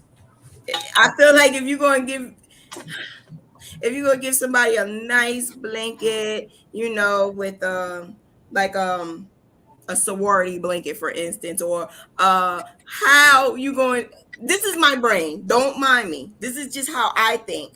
How do I feel giving somebody a Dallas Cowboys skull blanket with all these little pixels? To me, I feel like I just gave this man or this lady this hard image, this hard, dope image, but it's like babyish because it has these little pixels on it. Pixels to me is for kids who need to see things in a certain way. For me, that's the way my brain is wrapped up. I also did it before and I just didn't like it. It's just huge. It's really big. And I just feel like single crochet or have double crochet brings out the art. I love art. I love art. And that's probably why I do very well with graphing. I love art. Art is everything to me.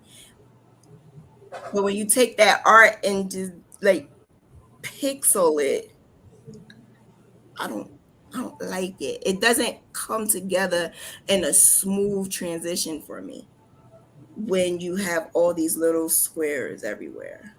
But that's just me. That's just how I don't like. But everybody is different. Some people buy my graphs, and my all of my graphs can be used for everything. You could buy the same exact graph. Why my phone just pulls up a block? All these little blocks. I can't stand It this. scares you. Yes, like how dare you? But the So the that's funny that you say that, because when I first met Shauna, my graphs were from pixels, like stuff from Pinterest that were pixel graphs that I mhm. would find on Pinterest and do that. And then that's how I found Shauna, is that she saw some of my stuff that I was doing, and she was like, "Oh, you could do better than this." And I was like, "Really? You think?" Yeah. She was like, "Yeah, yeah, you can." No, what you're saying is not C2C though. No, I didn't do C2C. Like What the you're graphs that saying I, is the the graph type. graphs that I, So I did used to use what is it, parlor bead yeah, or probably. cross stitch on Pinterest. I used to use those. Matter of fact, that Gina that was on that bottom blanket was that, and I just put them together. It was the like pixeled images of each letter, and I just put them together. Reason why I stopped using it is because I noticed that it's a lot of unconnected lines, and the unconnected lines causes your work to look kind of discombobulated. I can show you what I'm talking about, but um the the C2C don't make it better though. It doesn't make it better. It just makes it C2C. I don't know. I don't know what else to say about it. This is one thing that I did get. I'll show you in a few seconds. This is one thing I got online, and this is another thing I got online. But this was 2013 stuff, right? This was not the Shauna that see what I see differently now. I see things differently now. A whole lot different. All right, let me get it for you. This is something I did way back when.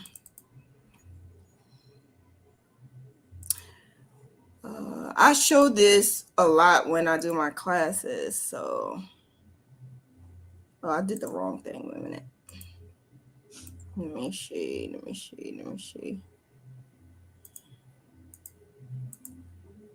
This is one of them. So what I did was I just found on Pinterest, I found the letters and I just put the letters together. But if you see the unconnected lines,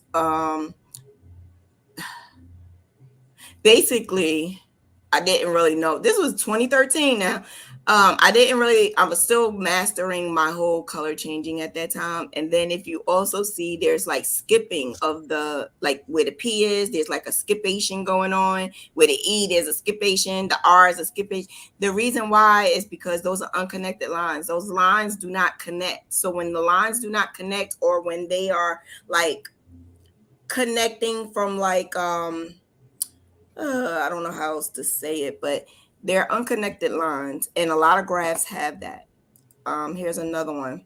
This is, for example, another unconnected line. If you look at that logo, you don't know what the hell it is if you didn't know what a heat blanket was. You're not gonna know what the hell that is. You're gonna be like, what is that? It's the heat logo. So you like, oh yeah, I know what that is. But I don't like now that I know how to do it, I need my stuff to look like what it is. I don't want anybody to guess. Can you see it? Mm-hmm.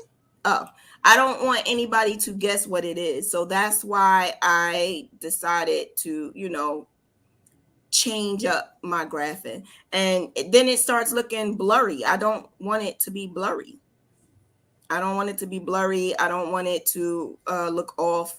So that's why I decided to just change my work. But yeah. And the reason why I had the granny square border around it is because with the parlor bead, I had to do the bottom first, and then I had to do the second part, and then I just added to it. So basically, they were not put together. So me graphing and doing my Graphghans now, I can put them all together and not have to worry about piecing them together like that.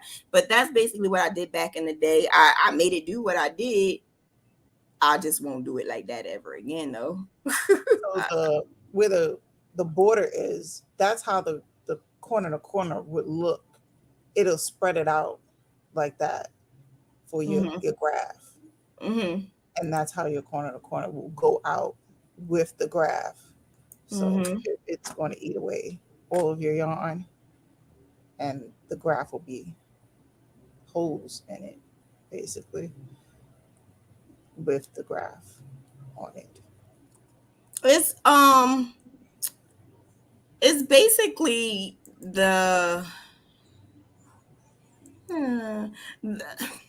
so when I did use the parlor bead, the parlor bead was basically something that would get me going for that time being. But then I realized it's way more to it than that. So I started like really going in on the graphs and the images. And so, like I said, now I make my own. But back then, listen, I'm going to show you one thing right now before we go to the next topic.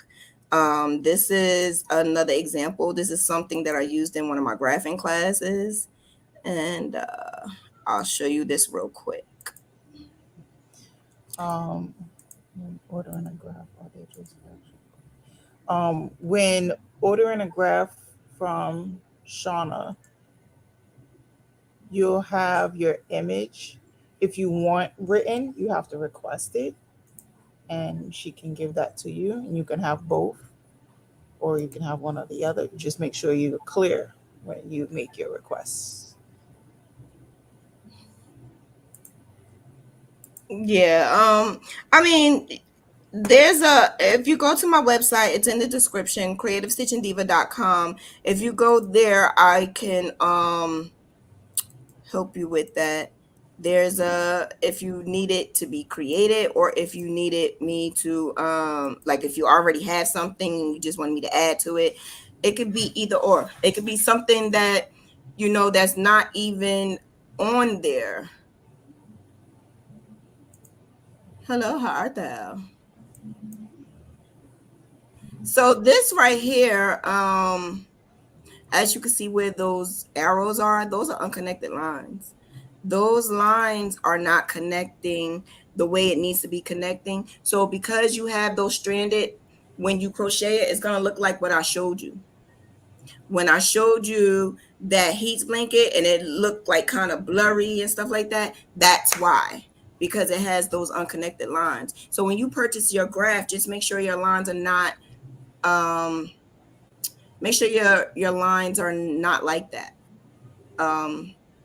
If you see also, you can see my cursor, right? Yeah. If you see right in here, there's a little areas right here where it's not flowing through. The reason why your graph, the reason why your crochet may look like it's not flowing the way it should be, or if it's blurry, it's only because the lines look like this. When the lines look like that, then it's not going to look good.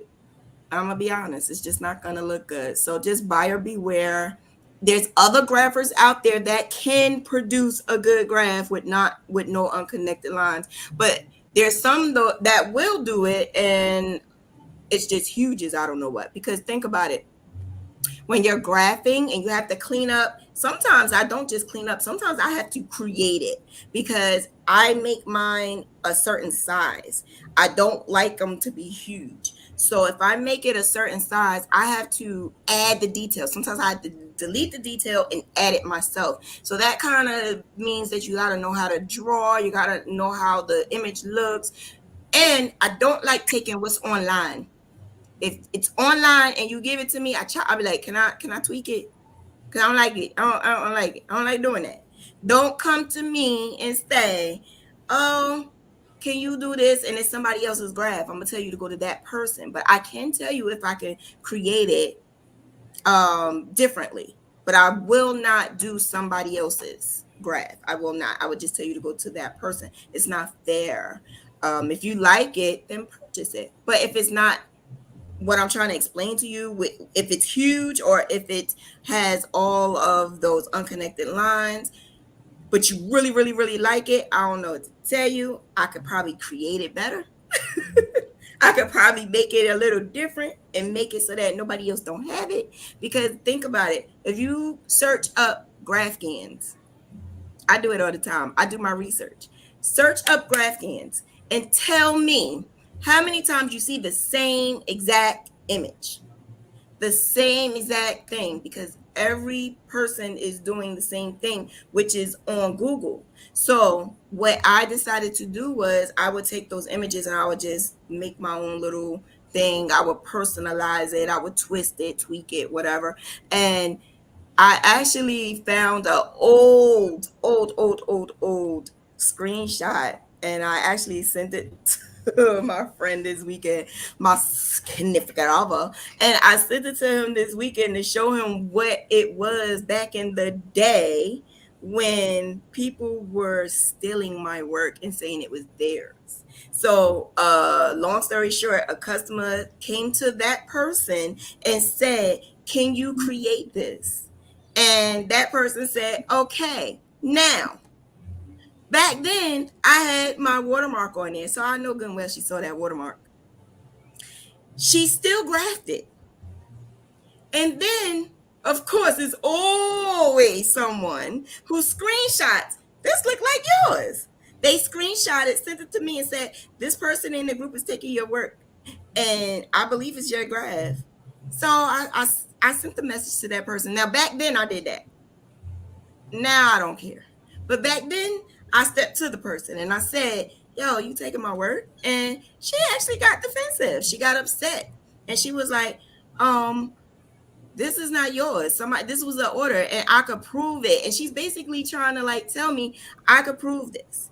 I got proof. I got this. I got that. And So she shows me, and she said, and this person came to me with it. And I said, but look at that picture that person sent you. It has my watermark on it. She said, you could go online and get this anywhere. And she went online and got it. I said, look at it again. Look at it again. And then she looked at it again. She goes, okay, I'm sorry. It was not the same thing. I tweaked it. I used the base of one thing. I took cars, but I took two different cars and I tweaked it and I flipped it. I took off because it was a like it was a birthday thing. It had a number at the bottom. So it was like age, such and such was age 5. I took all of that off because that's not what I was trying to do. And she had the nerve to say, I went on Google and found the same thing. Okay, show me. She showed me and I said, it's not the same thing. It wasn't. I added the flags, I added the border. So basically what I'm saying is I don't like following what somebody else is doing. I like to do my own thing. I also am coming up with a challenge. I think I did it with Kizzy. My challenge is I'm gonna do a huge one too. The Giants won. The Giants won. All right, sorry. I'm gonna do a huge. I'm gonna do a challenge, and basically, I'm going to take a theme and I'm going to create a graph based off of what is being told to me, because it could be a Broncos fan who loves Jamaica but loves hearts, and I can I do my thing. I do my thing. So anyway, I got to do a Hello Kitty for a young girl who was born on February 14th, and she likes to craft. Hello Kitty is going to be crafting with hearts everywhere, right? Can't find it nowhere. I'm going to create it. That's what we do. That's what we do. All right. So, color changing. This is such a topic that needs its own show. Color changing. I don't know why a lot of people have problems with color changing, but how I was able to get over my color changing phobia was just doing it, and I made my own color changing thing up, which means what I did was I made up the pop, lock, and drop, which is basically using extended single crochet, extended half double crochet, and just sealing it in a little bit so that the color changing, it merges in a little bit better. I figured that would be the best thing for me because I had a problem with it looks like my stitches were like kind of wobbling or lopsided. So the pop, lock, and drop was for me. But now I've been doing it for so long, I could do anything. I don't have to do the pop, lock, and drop. I also came up, I didn't design this, I found this. It's Scoop the Loop. I just named it that though. Scoop the Loop. I'm going to add this in the description below. I already did a video on those 3, which is the extended single crochet, the regular single crochet, extended half double crochet, regular half double crochet, and I also added the scoop the loop and the pop, lock, and drop. So there's many different ways you can do color changing. Think about it. It's not just the stitch. It's not just the hook. It's also how you hold your yarn. So once you get that perfect, it's like a perfect combination. Once you get that perfect storm, it will blend and work for you. So I used to use single crochet all the time. Then I decided to use half double crochet. Once I used that, then I used the pop, lock, and drop. I realized that it was working. Then I changed hooks. When I changed hooks, it was on and popping from there. So the perfect combination of all of the above is what is going to get your color changing looking perfect. It looks good. You don't see any of the pink in the white area. It's just something about when you're doing a color change and you do it nice and smooth. I can't do that nice and smooth. I don't care how long I've been doing this. I cannot do a nice and smooth color change with single crochet. I can't. It doesn't work for me. It doesn't. So also, I can't use certain hooks. So if I used to use the Susan Bates all the time. All the time. That was my favorite go-to. I can't use them no more. It doesn't work for me. So try to do like samples, do little samples, do little like 15 by 15 color changing and see what is best for you. Try it with single crochet first, half double crochet next. And if that don't work, try extended single crochet or extended half double crochet. That don't work, then maybe go back to single crochet and change your hook. Change it up a little bit and just keep going with the flow. And that's what I did. And eventually I got to where I'm at now, where I can't move. This is my perfect storm. And that's HDC, clover or furrow hook, and also my either the pop lock and drop or just a regular color changing. What about you, Miss C? You done moved me from Susan Bates to Clover. I don't know if I'm still doing the pop lock and drop. It's just, I just flow now. I can't even tell you what I'm doing. I think sometimes I do it, sometimes I don't. Mm-hmm. I can't even tell you what it is I'm doing. Mm-hmm. Sometimes I'm able to do it, and sometimes it's just like I just do it without. Now I can, because before I couldn't, but now I know why. Is because single crochet wasn't my thing. For blankets, like if I have to do a project with single crochet, I would try to change it. Now I might do it, I might not do it, depending on what the project is, because I kind of change projects and patterns all the time. So depending on what it is, I just try to stay far away from single crochet. That's for me. Some people are vice versa. Some people will be better off doing single crochet and not half double crochet. But you have to dig into it and see what you want first and what you like first before you could give, I haven't done a blanket in single crochet. You never? I don't think I have. The ones I showed you were all single crochet, but it was discombobulated. The graph was discombobulated. I was using Susan Bates back then, or boy, and I didn't know any better about graphs. So those blankets was discombobulated back in 2013, 2014, 2015. But 2016, 17, 18, I started like changing a little bit. Let me go to my blanket pictures. You never did it at all? I don't know. You have me thinking like, Well, while you think, I'm gonna go to the next one because we got two more to go. Weaving. Weaving. I don't do it. I don't know what that is. I don't do weaving. Weaving your ends in, and that is something that many people have a problem with, and I don't know why. Because weaving your ends in is the simplest thing ever. I do not ever go a whole entire blanket with all these strings hanging. It actually gives me anxiety looking at it. So as you can see, I don't have no hanging strings. The only hanging strings you have is the next row that I have to do. Other than that, every 10 rows I clean up my work. Every 10 rows, and as I'm going, I will weave in. So last Sunday I did a good amount of footage on how I weave in my ends as I go.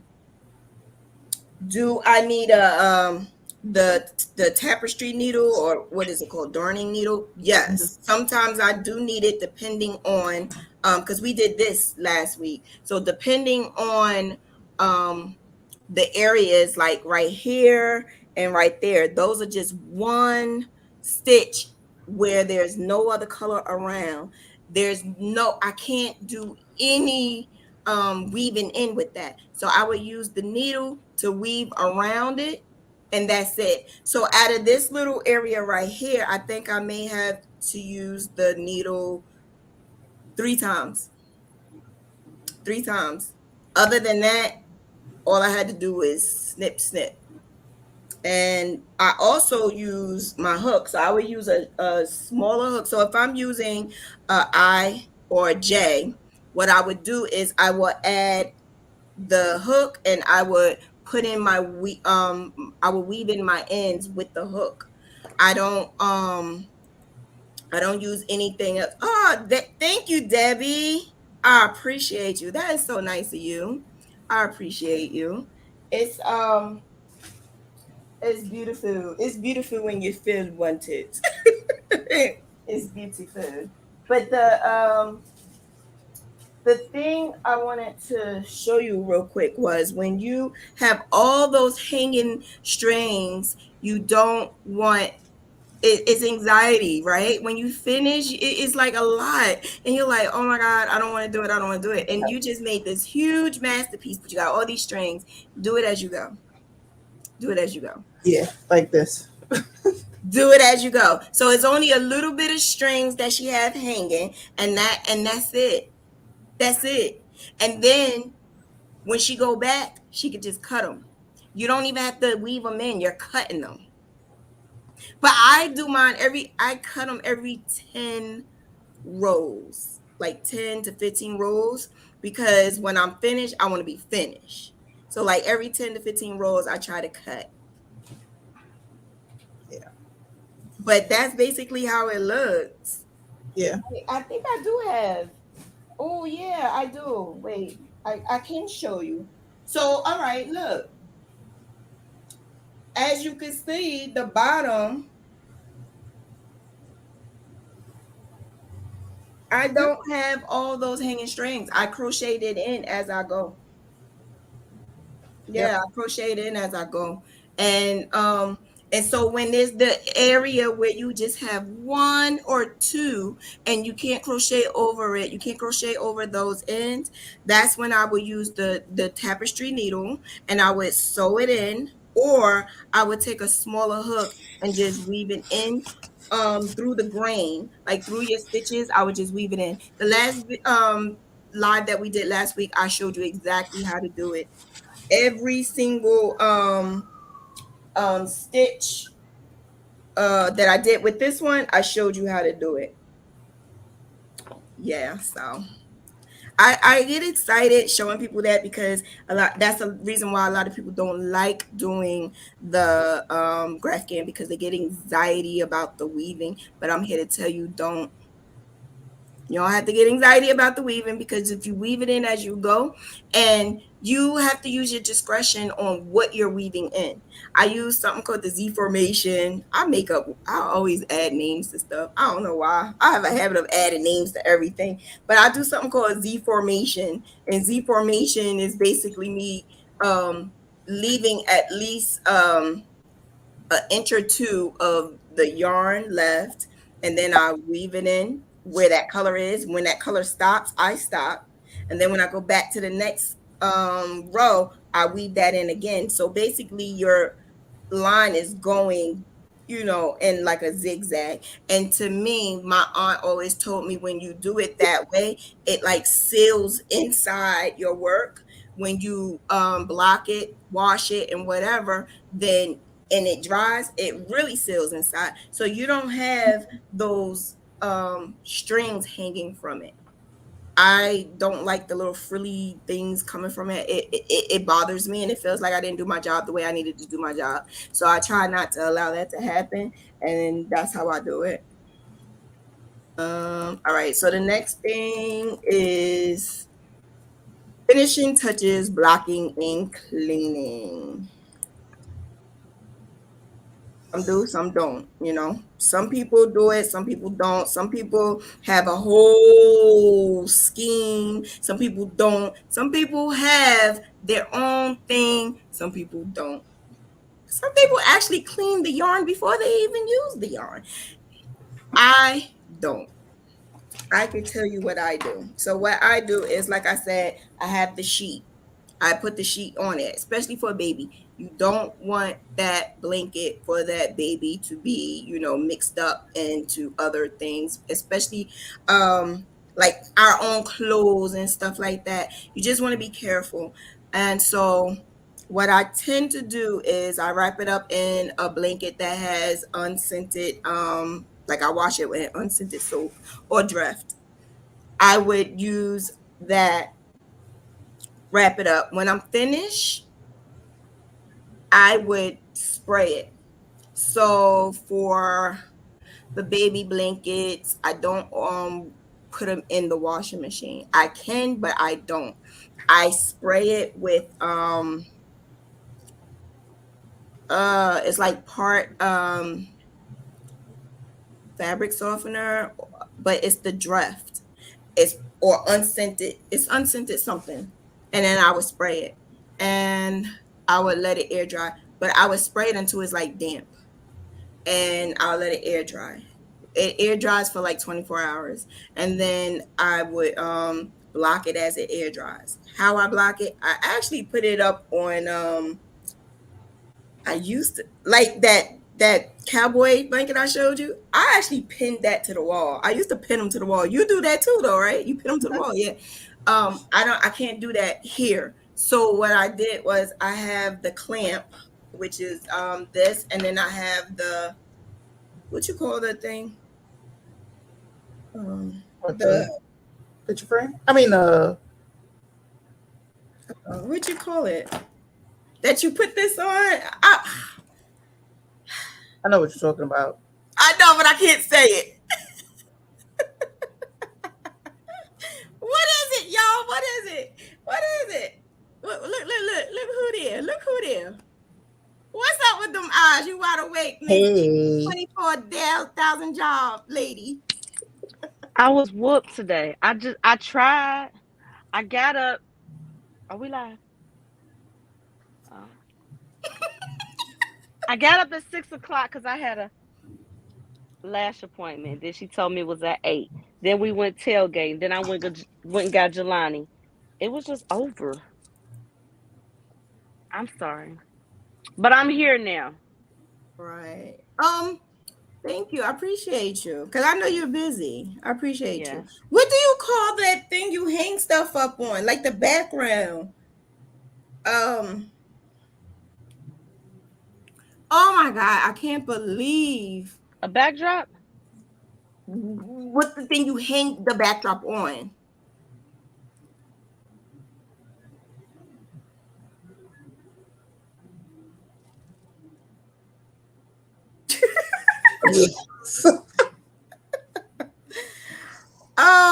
Yeah, so when I figure it out, I'll tell you. But it's it's a stand. Yeah, it's a stand. It's a backdrop stand, but it's something that they call it, but it's a backdrop stand. That's basically what it is, a backdrop stand. So I actually have two of them, and then I put these on there and I hang the blanket up. It's a backdrop stand, but why I'm thinking something totally different. But no, that's exactly what it is. It's a backdrop stand, yes. and that's how you can hang your backdrops and stuff. Huh? Yeah, Erica said it. Yeah, we both sitting here like, what is it? Is a backdrop stand. Yeah. And I hang it up on the backdrop stand and then I let it like dry for like 24 hours and then it's good. I can't believe I couldn't get that. We I both could not get that. I don't know why.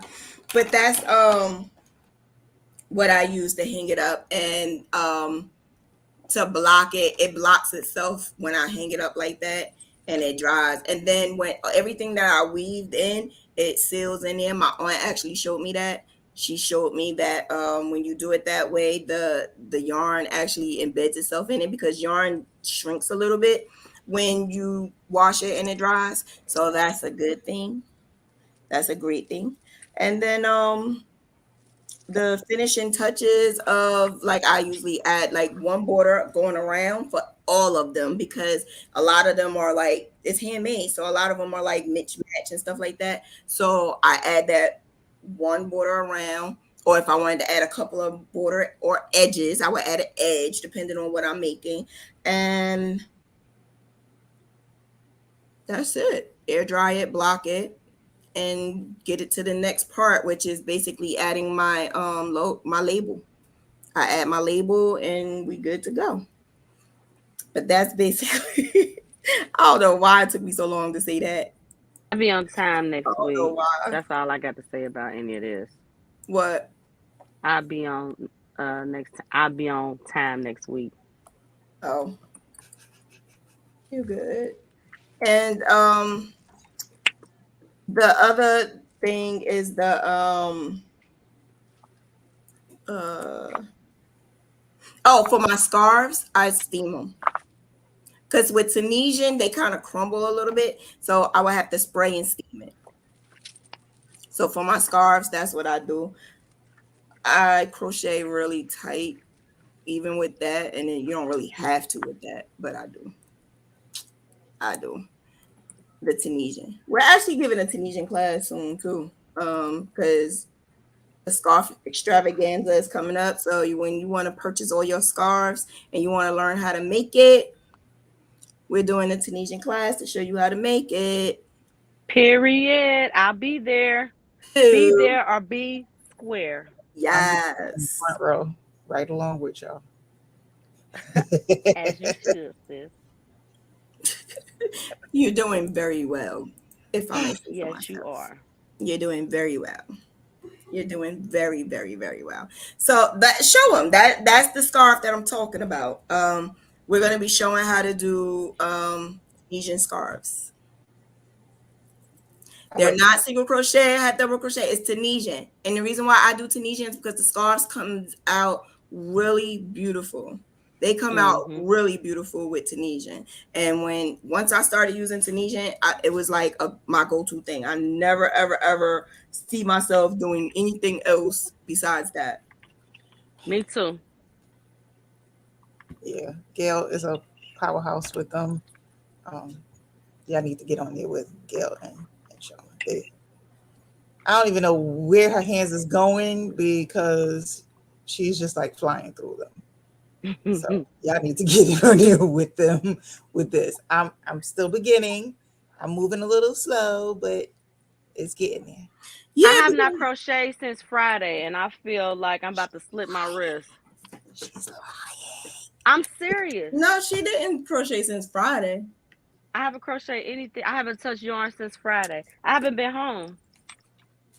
But she crochet like almost every day though. Yes, but I'm gonna get it in tonight. I'm washing, so I'm gonna stay up since I had this nice nap to about probably 11:30, and then I go to bed. I got to be at work at 5. So, presentation, gift giving, orders, how I do mine. The reason why I added this because if someone asked me, how do you give out your orders? Like, how are you packaging them? How are you giving it to them? And we have like our own little way to make it look like pretty and make the customer keep. I'm about to say patient because I'm a nurse too, so I be saying patient sometimes, but I have my way of doing it to make it look good, make them keep coming back and giving them like little goodies and stuff like that. So we have the thank you fillers, which is like a 4x4 thank you. Then it's the care one, which is the 4x4 how did they care for it. I add that in there. I also have tissue paper for every color. I have ribbon for every color. I have not only do I have tissue paper too that goes for themes, because sometimes I like to make my whole thing like theme, like for the theme. So if it's a Giants blanket, I want like the Giants red, white, and blue colors. So I would take the tissue paper and make like red, white, and blue colors. I would wrap it up with the ribbon, make the bow, and make it look like it's red, white, and blue. I would add like a little Giants thing hanging from it. Like I just make it look like I'm a crafty person, so I try to make it real crafty and make it look pretty. I have my own bags. My bags have my logo on it, and it's really simple, easy. I just purchased the bags on Amazon and added my sticker. Boom, boom. I had different size stickers. Gail got me into that. Different sizes. So I have a real big one, I have a medium sized one, I have real small ones, depending on what I'm doing. I add them. I have small bags, I have large bags, I have medium bags, and the comforter bag. That is what someone told me to use to put it so that when you are wrapping your blanket in something, you put it in the comforter bag. And I never knew that they sell those separately. They sell comforter bags separately without no comforter in there. So I purchased a couple of those just to see, and then I added in there. Added the blanket in there, wrap it up real nice and pretty, put the bow on it, and tissue paper, put it in my bag, tissue paper, add the fillers in there, add little pretty things in there, and boom. That's how I do my presentation, my orders, and gifts. And the fact that I have my own bag, as soon as one person said, as soon as I saw that bag, I knew it was something good in there. That made my day. It was a baby shower. As soon as I saw that Creative Stitching Diva bag, I knew it was something good in there. That really made my day when she said that. She was like, out of all those gifts, I saw that bag. That's something. That is something. But how do y'all do y'all's?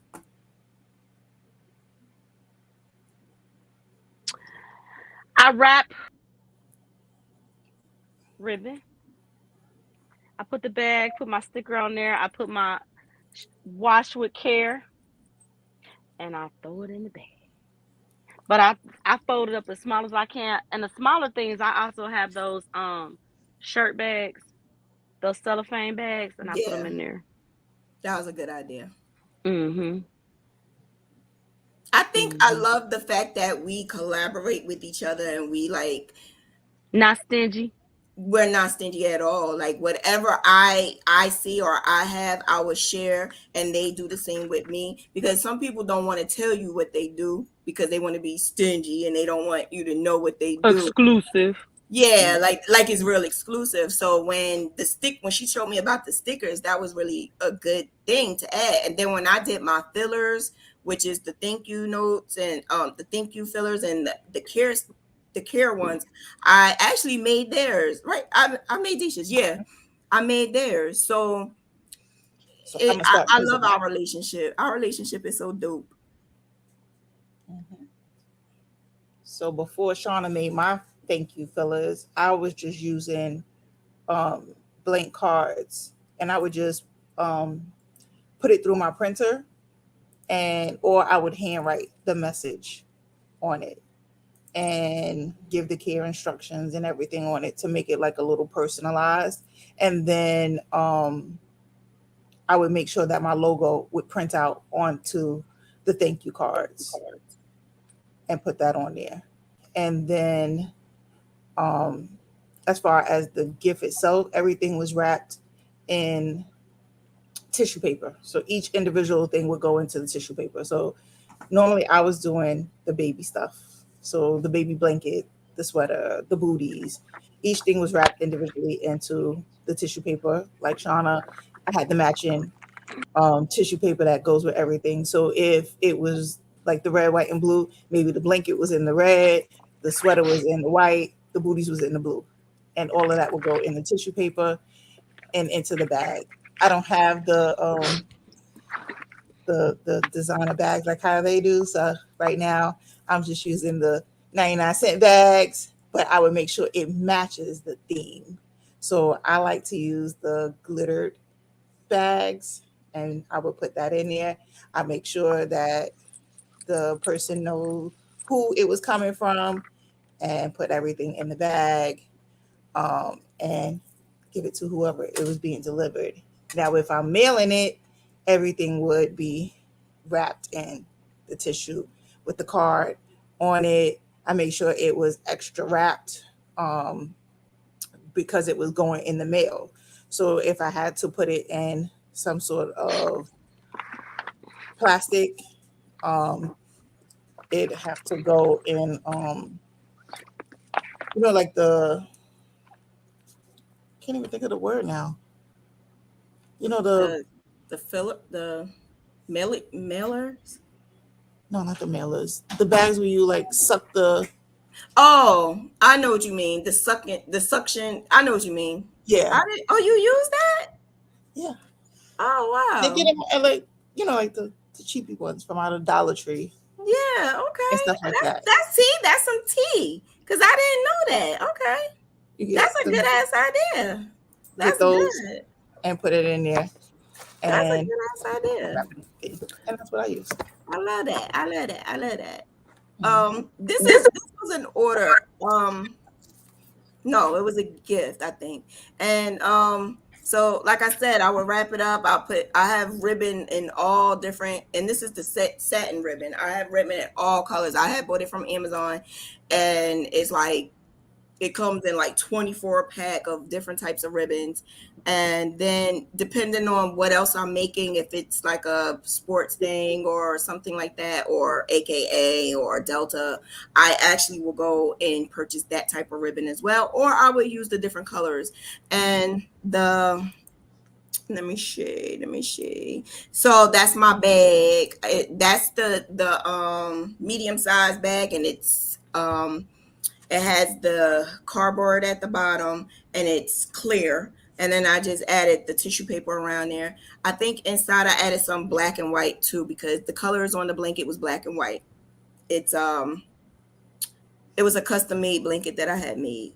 And then how I gave it to her, the filler inside. I added some knickknacks inside there as well as my filler with the sticker, because I told you I have different size stickers, and that's basically telling them thank you, how they could reach me, how if they use it, if it's a clothing item, baby item, if they put it on the baby, that's where they can send it and tag me.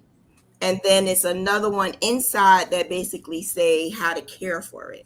So I add all of that. I even added, depending on what it is, for this particular person, this was a social group, and she was the leader of the social group, so I added some social group stuff in there too, like patches and stuff. So I try to like add stickers, and if it's for kids, I add the stickers or whatever. I just try to be a little creative, give it like a little creative touch.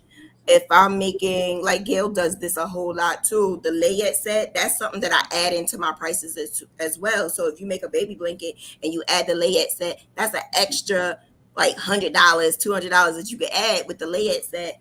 And the layette set, I will have the custom buttons depending on what that is. Like I think I did it was like a bunny rabbit thing. So I had a whole, I have like 1,000 buttons.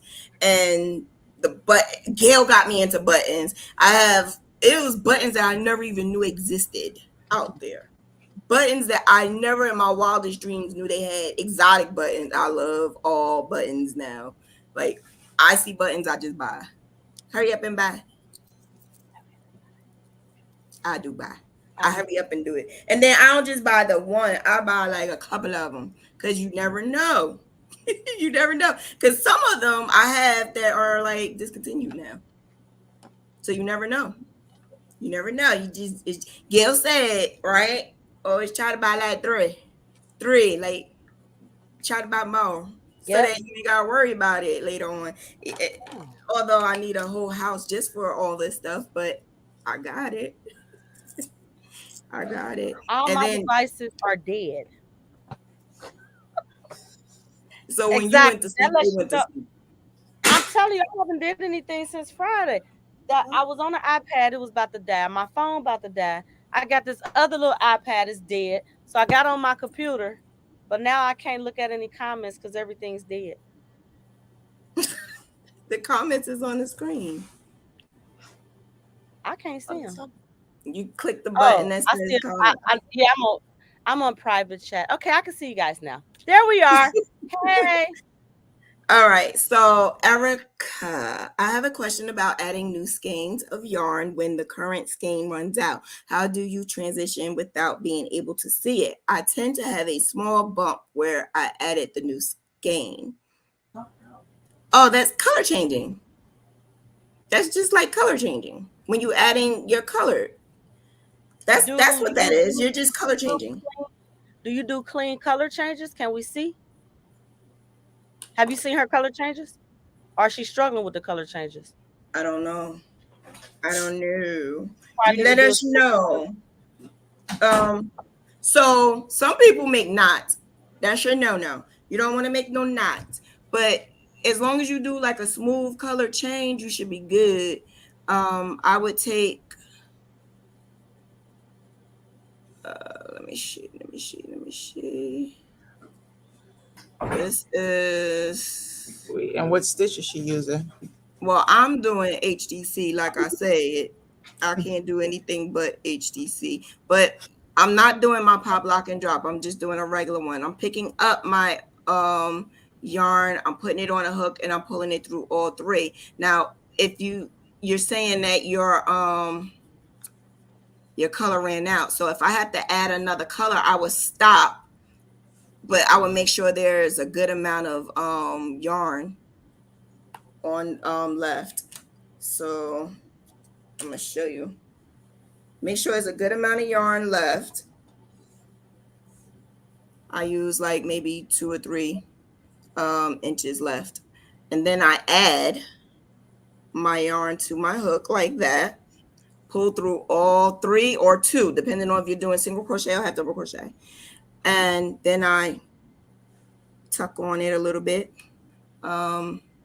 This is regular. I don't have a name for this one. Regular color changing. And then as I'm going, because it's the same exact color, I am putting the tails on top of my hook and crocheting over it. Because I'm at the end, I will stop and then I will continue to do it again. So now that I'm turning my work, I am going to pick it back up, put the tails on top of my hook again, and continue. So that I am weaving it in at the same time as adding that new color and keep it going. But also I'm making sure that all of my strings are to the back like that. So now that I'm about to, come to the next color again, like that, I'm dropping this, picking up that pink, and then I'm starting all over again. So when you run out of yarn, just add it in like you are doing a regular color change. You don't have to tie it in a knot. Um, and you don't even know. You don't even know that I ran out of yarn. You have no idea. It's just adding your color as a color changing. But that's it. We went through all 10 questions. But Gail, do you have your whiteboard? Because we were talking about that earlier.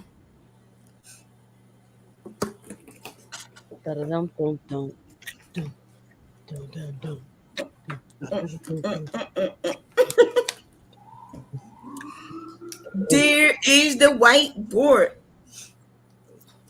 See, it got the magnets on it.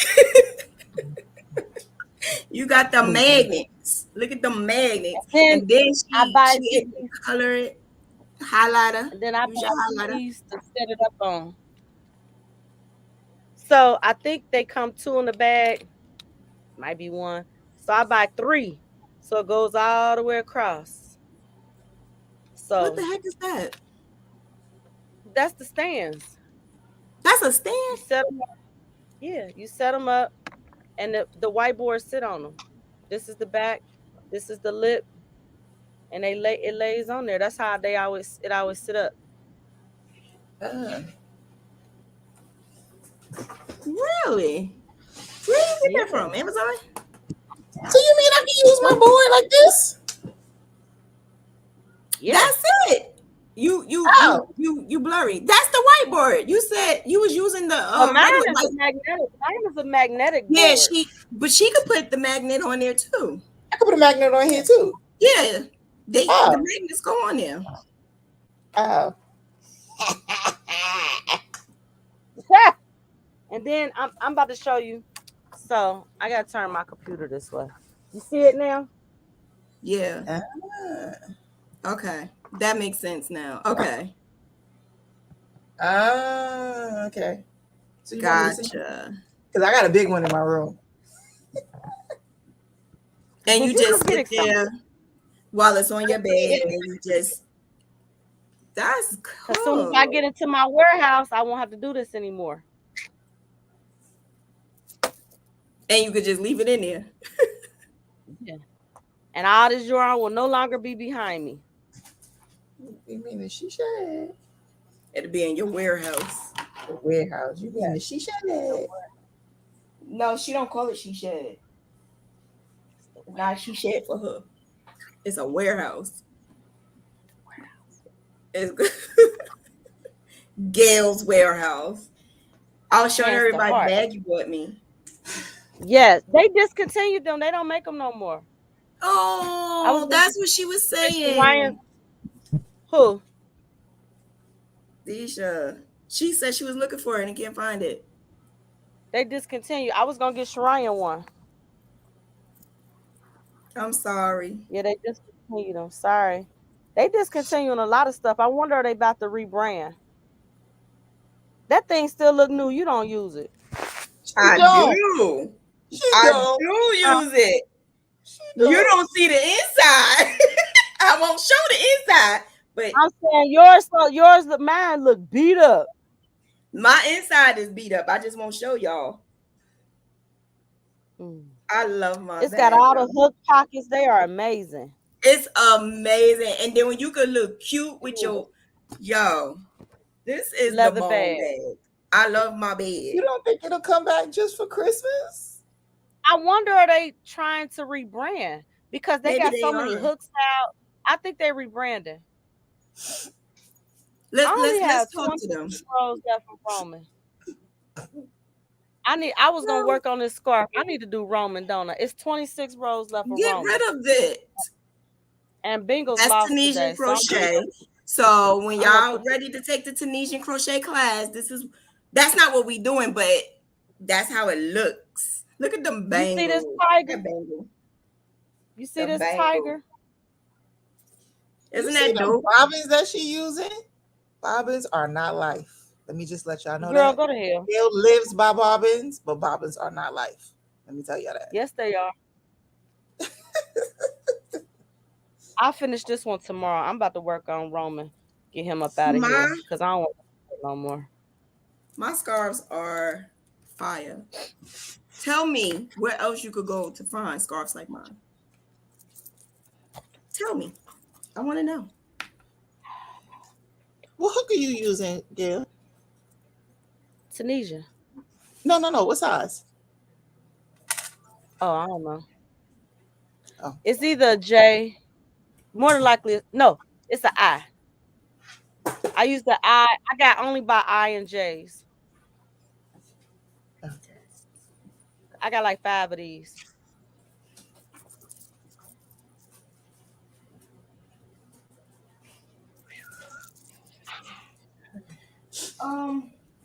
So we are going to do. I gotta do a quick hat class before I do the Tunisian scarf class. But the hat class is gonna be really, really quick. It's not gonna be no long.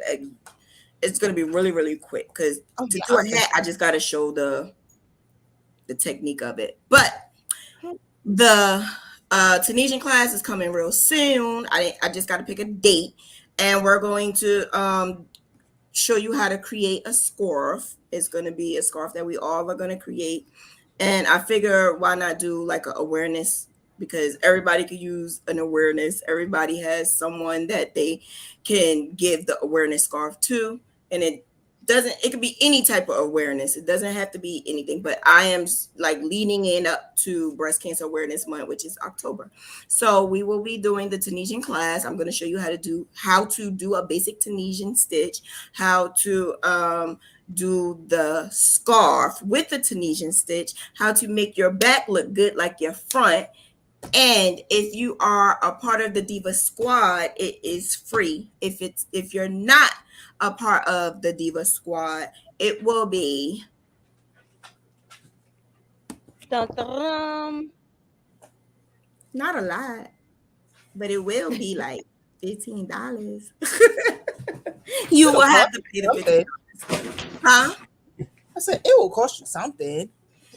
Yeah, but if you're part of the Diva Squad members, you are getting into the class for free if you want. You don't have to take the class, but you are able to get into the class for free. And if you are not a part of the Diva Squad, it is going to be $15. So look out for that. That is coming up very soon, and you will learn how to create the scarves that they're making. And we have fun, y'all. We do. We have fun. Y'all love us. Y'all love our vibe. Are we gonna do any more crochet alongs? You want to? Any gals? I We should do can. a Christmas cap. We should do a Christmas one. For what though? Christmas. For what? No, I'm saying no, I'm saying like to make what? A I blanket don't know. We'll figure it out. Right. or a Something pillow probably. or something? Maybe a Yeah. pillow. Mm-hmm. Yeah. We It could could be do a something that Christmas somebody can pillow. give away. Yeah, Yeah, we could do that. We could do that. because it Cause won't take I long. nah, I don't. It don't. I think we could Pillow do with that. crochet or We should Tunisia? put them. We should put them on a calendar a couple of times a year. A Mother's crochet Day. along. Yes, because they are fun. Remember how excited we used to be to do them? Yeah. I We do. did have a lot of fun, but um it's just depending on if anybody wants to join them, you know. We had a lot of fun though. Like we did. Look how we collaborate together, y'all. Like we have a great bond. We talk almost every single day. Mm-hmm. Nothing bad. Not almost. We do talk every day. And it's nothing bad. Like we've been talking just about every day for the past 3 years now. Yep. Never bad. So this is the Betty Boop scarf that I made. You look at how the detail is, but not just the detail. I want you to see like how good the Tunisian stitches are. Tunisian stitch makes your work look like clean Professional. and neat. Look, Like that's so like freaking you get dope. it out of Macy's. Yes. And I Mm-hmm. even added some shimmering yarn to it. Like, this is the best thing ever. And what made me start doing it was because I saw someone doing Tunisian crochet, period. And I just couldn't see myself doing a Tunisian crochet blanket because that's what they were doing. But I didn't want to do that. So when I started making the scarves, because I am like the pioneer of Graphghan scarves, I am. I ain't gonna lie, I am. But the like I just love how it looks. It's just so the image comes out pretty and people love these scarves. This is Gail's work. I always have Gail's work somewhere. um Look, now I'm just realizing you be bangled up. You have just about all my bangle scarves, all my bangle Yes, graphs, every they bangles, sell. anything I make, you got. They sell for me. These people support. I just Yes, feel like every single behind, thing. I'm so behind on them. We went down to tailgate to get today, and this guy yelled, "Hey, Gail, where my scarf at? It's for my wife." I'm like, well, damn. I said, "Hi, Miss What? Kathy." Yeah, this scarf is And for you him. at a tailgate? Yo, that's like me being called out. I think I was called out. I was in the street and this guy came out of nowhere saying somebody who came past and said wear her scarf and her hat. She won a giant scarf and hat. He was like, "Can I get one?" I'm like, "What?" I didn't hear it because I had my headphones on, and he kept saying, "Yo, yo, yo." The lady kept saying she wanted her scarf and hat. I didn't even know who the lady was. I had to post it on Facebook. Somebody tagged me down in in the street asking me for a scarf and hat. I don't even know who you are. But in my area, they call me creative because I'm just creative. So they call me creative. And every time they see me, they like, creative. Can you make me this? Creative. Can you make me that? And I'm like, okay. All right. You got to hit me up. But some people say they want it and then they don't like come through. So I really honestly take it with a grain of salt. They could trap me in the middle. Like I literally get trapped in the middle of a store, like on the side, and they say, "Creative, can you make this for me? Can you do that for me? Oh, I remember you made this. Like, can you make that?" And I'm like, okay. I don't remember. I don't remember. But if they are really serious, they will find me. They will get to me, and they will definitely pay because that's how it is. This is another one I did for this guy who ordered like 4 back to back. He was one of my customers that I can actually say was nice but trouble. I don't know how else to explain it. Remember, I had that person TDDUP? You remember that, right? Yeah. What was it? Oh, TDDUP. This was one of them, and then it was 2 more. And it's pretty. he it is. It is. I She love my cussed. work. She cussed doing them. Yeah. Yeah. And I'll show you exactly which one that made me cuss. It wasn't that one. Was it that one? It was. I don't know. I think it was No. The 49ers one. Yes. Yes. Oh yeah, the San Francisco. I remember San Remember Francisco. that? Yeah. They he was saying because when you do the graph and you showing them the graph, the color may be a little off. And the color was a little off. And he was a little off. He said, "Are you?" He was like, San Fran is gold, right? It's not green." I'm like, "That's not green.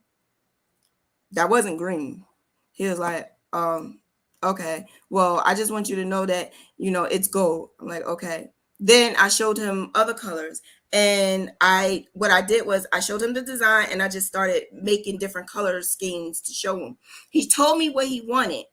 But he wanted it to match a certain type of hat that he bought. And the hat was just black and red. So all he wanted was black and red scarf. And I had to explain to him, I can't do just black and red. I had to add white or something. He didn't want white. He wanted black and red. So yeah. And I had to explain to him, this is what I do. I know what I'm doing, but I have to tell you that I have to add a contrasting color or else it's not going to come out right. You gonna Yeah, lose your image, too. that was something else. Hi, Nelly. Hi, hello, Nelly. Um, but before we leave, I'll show you what that was. It gave me a headache though. It did. It gave me a headache, and I promised myself to never go through that ever again with him With because he anyone. wanted to order more stuff, and I was like, "Oh, okay." I'm taking off for a little bit, and I took off for like 2 years because of that. For real, like that was very stressful. That was very stressful. He put me in a situation because he's a fan, and you can't tell fans anything. You can't tell them that you know. That looks I don't stupid. know. He wanted red and black though, y'all. Look, how was I able to do that in just all red and black? How? There is no way possible I would have been able to do that with just red and black. What is Even the DDUP? 49ers logo couldn't be done with just red and black. What'd you say, Gail? What is DDUP? To death do us part. He had it on that, and he had it on the Oklahoma one too.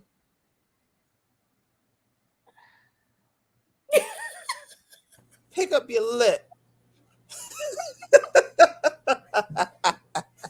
That's their thing. They every single time they post stuff, they put TDDUP. They wasn't even married then, though. That's the crazy part. I think they are now. I don't know.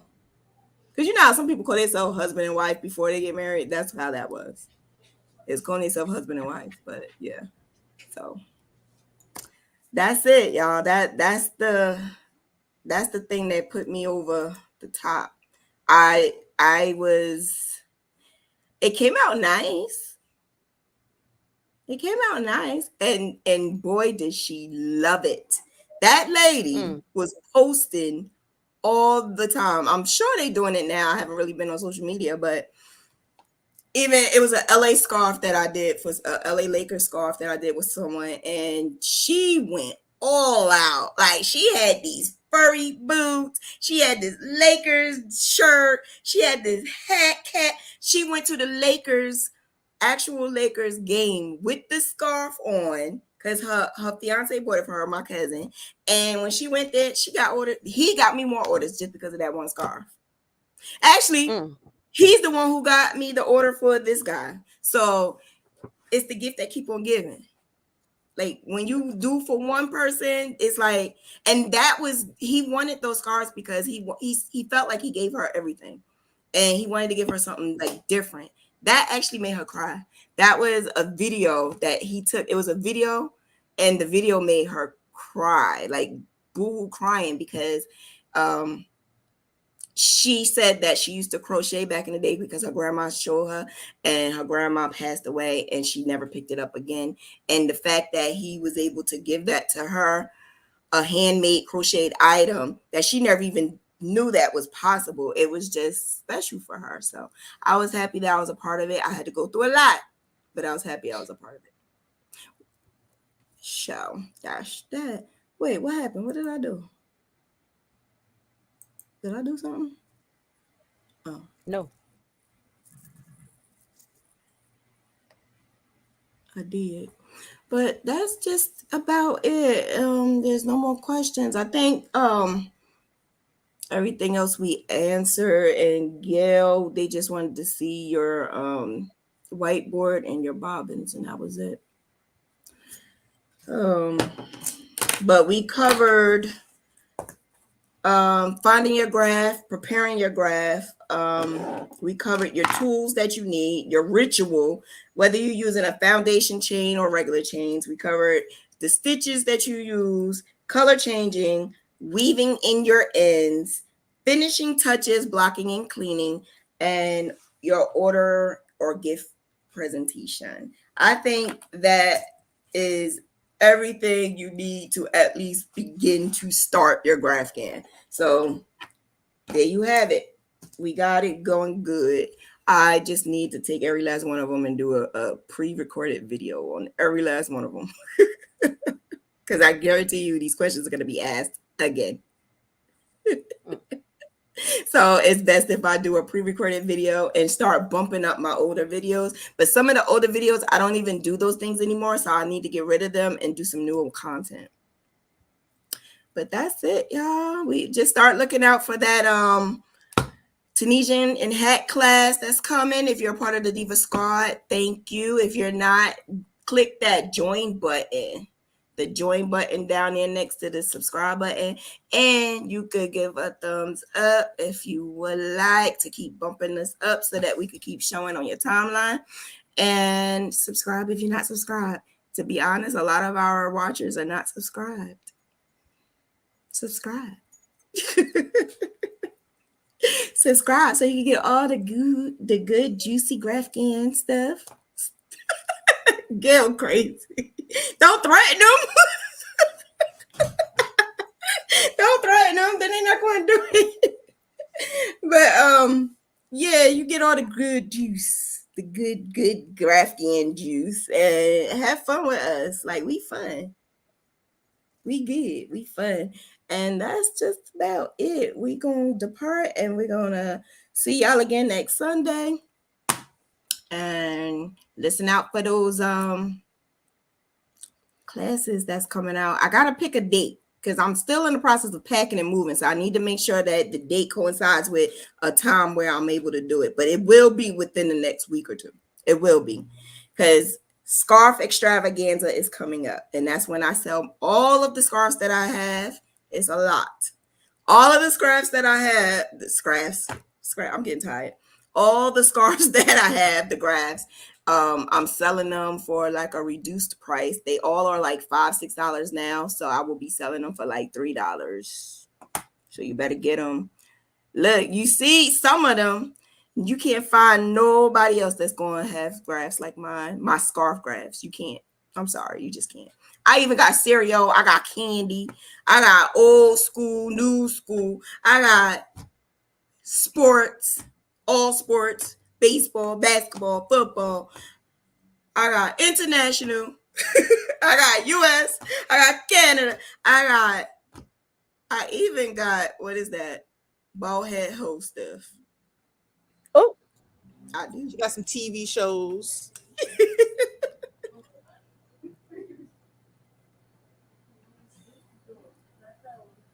Yeah, I had that.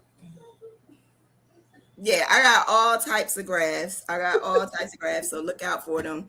I'm gonna start, and I have so many though. I have like thousands and thousands of them. I have so many stuff that Gail and Deshia probably didn't even see. I I'm know. sure of I it. got so many because sometimes I graph and just give them out, and then I be forgetting to put it. I'm sorry. I do. I have so many of them, but I gave y'all access to my. I gave y'all access to my disc. I did. My virtual disc. I never gave y'all access. Okay, I'm gonna give y'all access now. Y'all got access. I told y'all I was gonna give y'all access so y'all could just go in there. See, this is how much I trust them. Right? I trust y'all. So I'm gonna just give them access to go in there and free for all. It's so many of them. I have to pay for it now. That's how many of them is it there. I have so many. I had to pay not just the lower one, I had to pay the other one. And that's still not even all of them. I got like 10 flash drives over there. It's a lot. Oh, you can pass them on over here. I'll help The you flash drives. load them Uh, but they so old. Some of them is not even worth it. Like to you. Dora. Anybody still watch Dora? I got Dora. Oh, I got Doc McStuffin. Like nobody really watches them anymore. So I don't know if it's even worth it. I would keep them just in case, but I don't know if it's worth putting them out. she might come back around. Strawberry shortcake came back. Barbie hey, came back. You just never know. you never know. That's why I'm gonna still keep them. You know, Throw in a rainbow bright. I have Rainbow Bright. You know, I showed you the Rainbow Bright I have, right? you Yeah. did.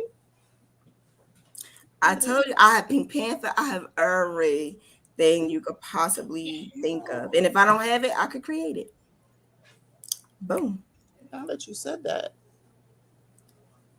Now that I said what? That you could create it. Let's get it. you know, do some throwbacks. Do some throwbacks. You know what? Mm. Challenge me. For all Fat of you Albert. guys out there, challenge me. Fat Albert and what? Because it could be like your favorite Charlie Brown. dogs. Peanut. No, what Peanuts. I'm saying is challenge me with like your favorite dogs. Like if you like characters, right? So for instance, Snoopy, Scooby Doo, You all of the dogs in one little oh, that would be so dope, wouldn't it? That would Thundercats, Droopy be on dope. there. With Scooby, all the cartoon dogs. Yogi Droopy. Bear. There ain't no dog. Yo. Oh, I thought we was just throwing out characters. I didn't know we Oh, No, was I'm saying specifically to dogs. challenge me with something that I can create Oh, to put together. yeah, so she and said that yes, Scooby I have a Scooby. lot of belongs to Scooby, but I don't have a lot. I don't have Scooby with Snoopy and um Scrappy. I don't have well, Scrappy not a dog, but yeah, I don't have Scrappy is a dog. Scrappy is a That's his name. dog. That's his nephew. That's Ruby's son. Oh, this is nephew. Yeah. Oh, sure. I didn't know that. I didn't know that. Scrappy was bad. Remember? I was today years old when I found out about Tweety Bird's girlfriend. I didn't know Tweety had a girlfriend. A lot of people didn't know Tweety Bird was a boy. I thought Tweety was a girl. Did you? Um, Hmm. She's just a fluent person, though. He is fluent. They, I don't know. non-binary. Yeah, because the eyelashes and but the voice, I don't know. I'm gonna shut up right now. I'm But they just gonna always put Tweety stuff on girl items. It's never on boy stuff. exactly. That's why I was always confused. It's always pinkish stuff. So I was always Ooh, She confused. said But Chitara and Shitara and Skeelor. Skeletor. Skeletor. Oh, Skeletor. what is that? I don't even know what they are. I'm gonna write it down. Cartoons. But what is Shitara and Chitara? Skeletor? But Shitara, I think she was SHE, wasn't it Shitara? I don't know. He I'll ain't that find it. he is He Man. He Oh, ain't that part of He Man? those things. Yeah, I could look into the like. I already have Jam. I have a Shara, but I gotta find that one. I have Jam. I have a lot of them old school ones. Um, I have a Garfield. I have some old school Pebbles ones, but and Bam Bam and the I Flintstones. have Pebbles. I have Bam Bam. I don't have Flintstones. You got I do have Jetsons? Pebbles and Bam Bam though. I have Rugrats, of course. I have a lot of Rugrats. Oh, He Man and Thundercats. Yes. Jetsons? I don't have Jetsons. You think that's even somebody's gonna buy it? Well, they got them Teslas out now. Them Jetson cars. I also look up the new movies that's coming out. I try to get in on it before it happens. So if I see a new movie coming out, I try to like design something before it come out. Sometimes I try to design it before like the logos and stuff, the posters come out, and I create my own stuff.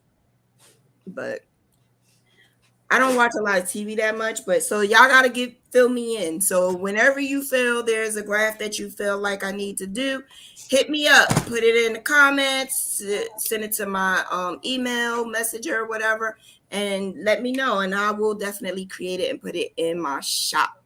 Because there's so many things out there that I have not done that people do want and will buy and ask. I even have Marvin, that alien. I have that. I have Miss Peach, Mario Brothers. Like I have games, I have anime. I have so many things. It's just that putting it into my shop is a task. So if you ask, and I can let you know if I have it or not, or if I don't have it, I will create it. I will make it. But just know that I tweak everything. I don't make it as a masterpiece as much as I used to though. Because I used to make crazy masterpieces. I tried to do a I think challenge with other graphers, but they scared to challenge me. They won't I do got it. Shauna out of the masterpieces. You guys will thank me later. What? I'm like, girl, who gonna do that? Ain't nobody gonna make that. It's too big. Oh, yes, the masterpiece. Um, listen, I'm very creative. My mind just be going, but I kind of calm down with them though. We can't see Bobbing. that. No, it's disappearing. That means it's not meant to happen. Are you giving us the It's finger with disappearing, it? so it's not meant to happen. Are you giving us the finger with it? I can't see it. Sorry. Yeah, it's disappearing. It's not meant to happen. We can't see it. No, can't see it. Sorry. Can't see it. Can't see it. Can't see it. You can't Well, unsee it. bobbins are not life. Can't see it. Bobbins are not life. I really thought that Deshia used bobbins. I'm so glad to hear that I'm not the only one that do not want a bobbin in my house. I'd Bobbins. rather roll it into a ball than to put it in You a might as well. You might as well. I don't even do that, but you might as well than to buy all them damn bobbins.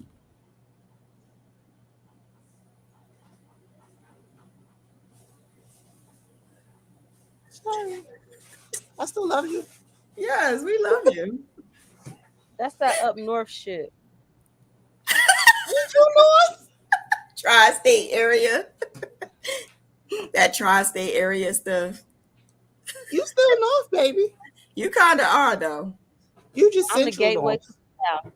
I'm the gateway to the sea. It's still not north. Gateway to the You said south. central north. You ain't no Nope. gateway to the south. Listen, Yes, we we are. got the same Look it time up. zone we got. Look it up. Look it up. We are the gateway to the south, baby. It is. It is. I learned that like a couple of years ago from her. It is. It's the gateway to the south. Cause I kept talking about her. She got a southern drawl. Like she got an accent. She got a southern I accent. don't. You I do. don't. You got a lot of stuff that you say. I'm like, wait, where you from again? Yeah, you got a southern accent. Cincinnati, it's some southern accent people. If you think about it, I was looking it up on YouTube one time, and the people in Ohio do have such a southern accent, and they also sound like Chicago people too. I don't think so. Sometimes, yeah, some people do sound like they from Chicago, but just like us New Jerseyans, people say we sound like we from New York, but people who are here know a New Jersey person and a New York person. But outsiders think that everybody sound like we from New York. Like New Jersey and New York are loud, but we still have different dialects. You trying to say I'm loud? I'm loud? Desha's not You're not loud. really loud, but no, you're not really loud, but generally we're loud. I guess I'm loud. You know. Yeah. I think I'm loud. Hey, yo, come here, yo. Yo, go get inside at the How about we just say y'all ghetto? Bacon, egg, and cheese. Hey, I want bacon, hey, egg, and cheese on the roll. I am not ghetto. Okay, we'll call At you the good toy. bodega. I am just a tad bit off the bougie calendar. What? Try Good not toe. to say that I'm ghetto. Try not to say I'm not ghetto, but I want to sound proper. Leave me alone. You ghetto. Good toe. You ghetto fab. But the beauty of it all is that we have different. We can be a little off, but we can be professional. Yes. We all are very professional. Yes. But don't play with me. Don't play with me. Don't play with me. I want my bacon, egg, and cheese. I don't like bacon, egg, and cheese with the ketchup, though. Salt, pepper, ketchup, no. No, I don't like that. But yeah, they like that out there, though. Salt, pepper, ketchup. I Yeah. don't like it. Oh, and I like mine with mustard. Okay, we gotta go. You done messed it up. You done messed it all the way up. You done. I don't know what mustard. I'd rather that than ketchup.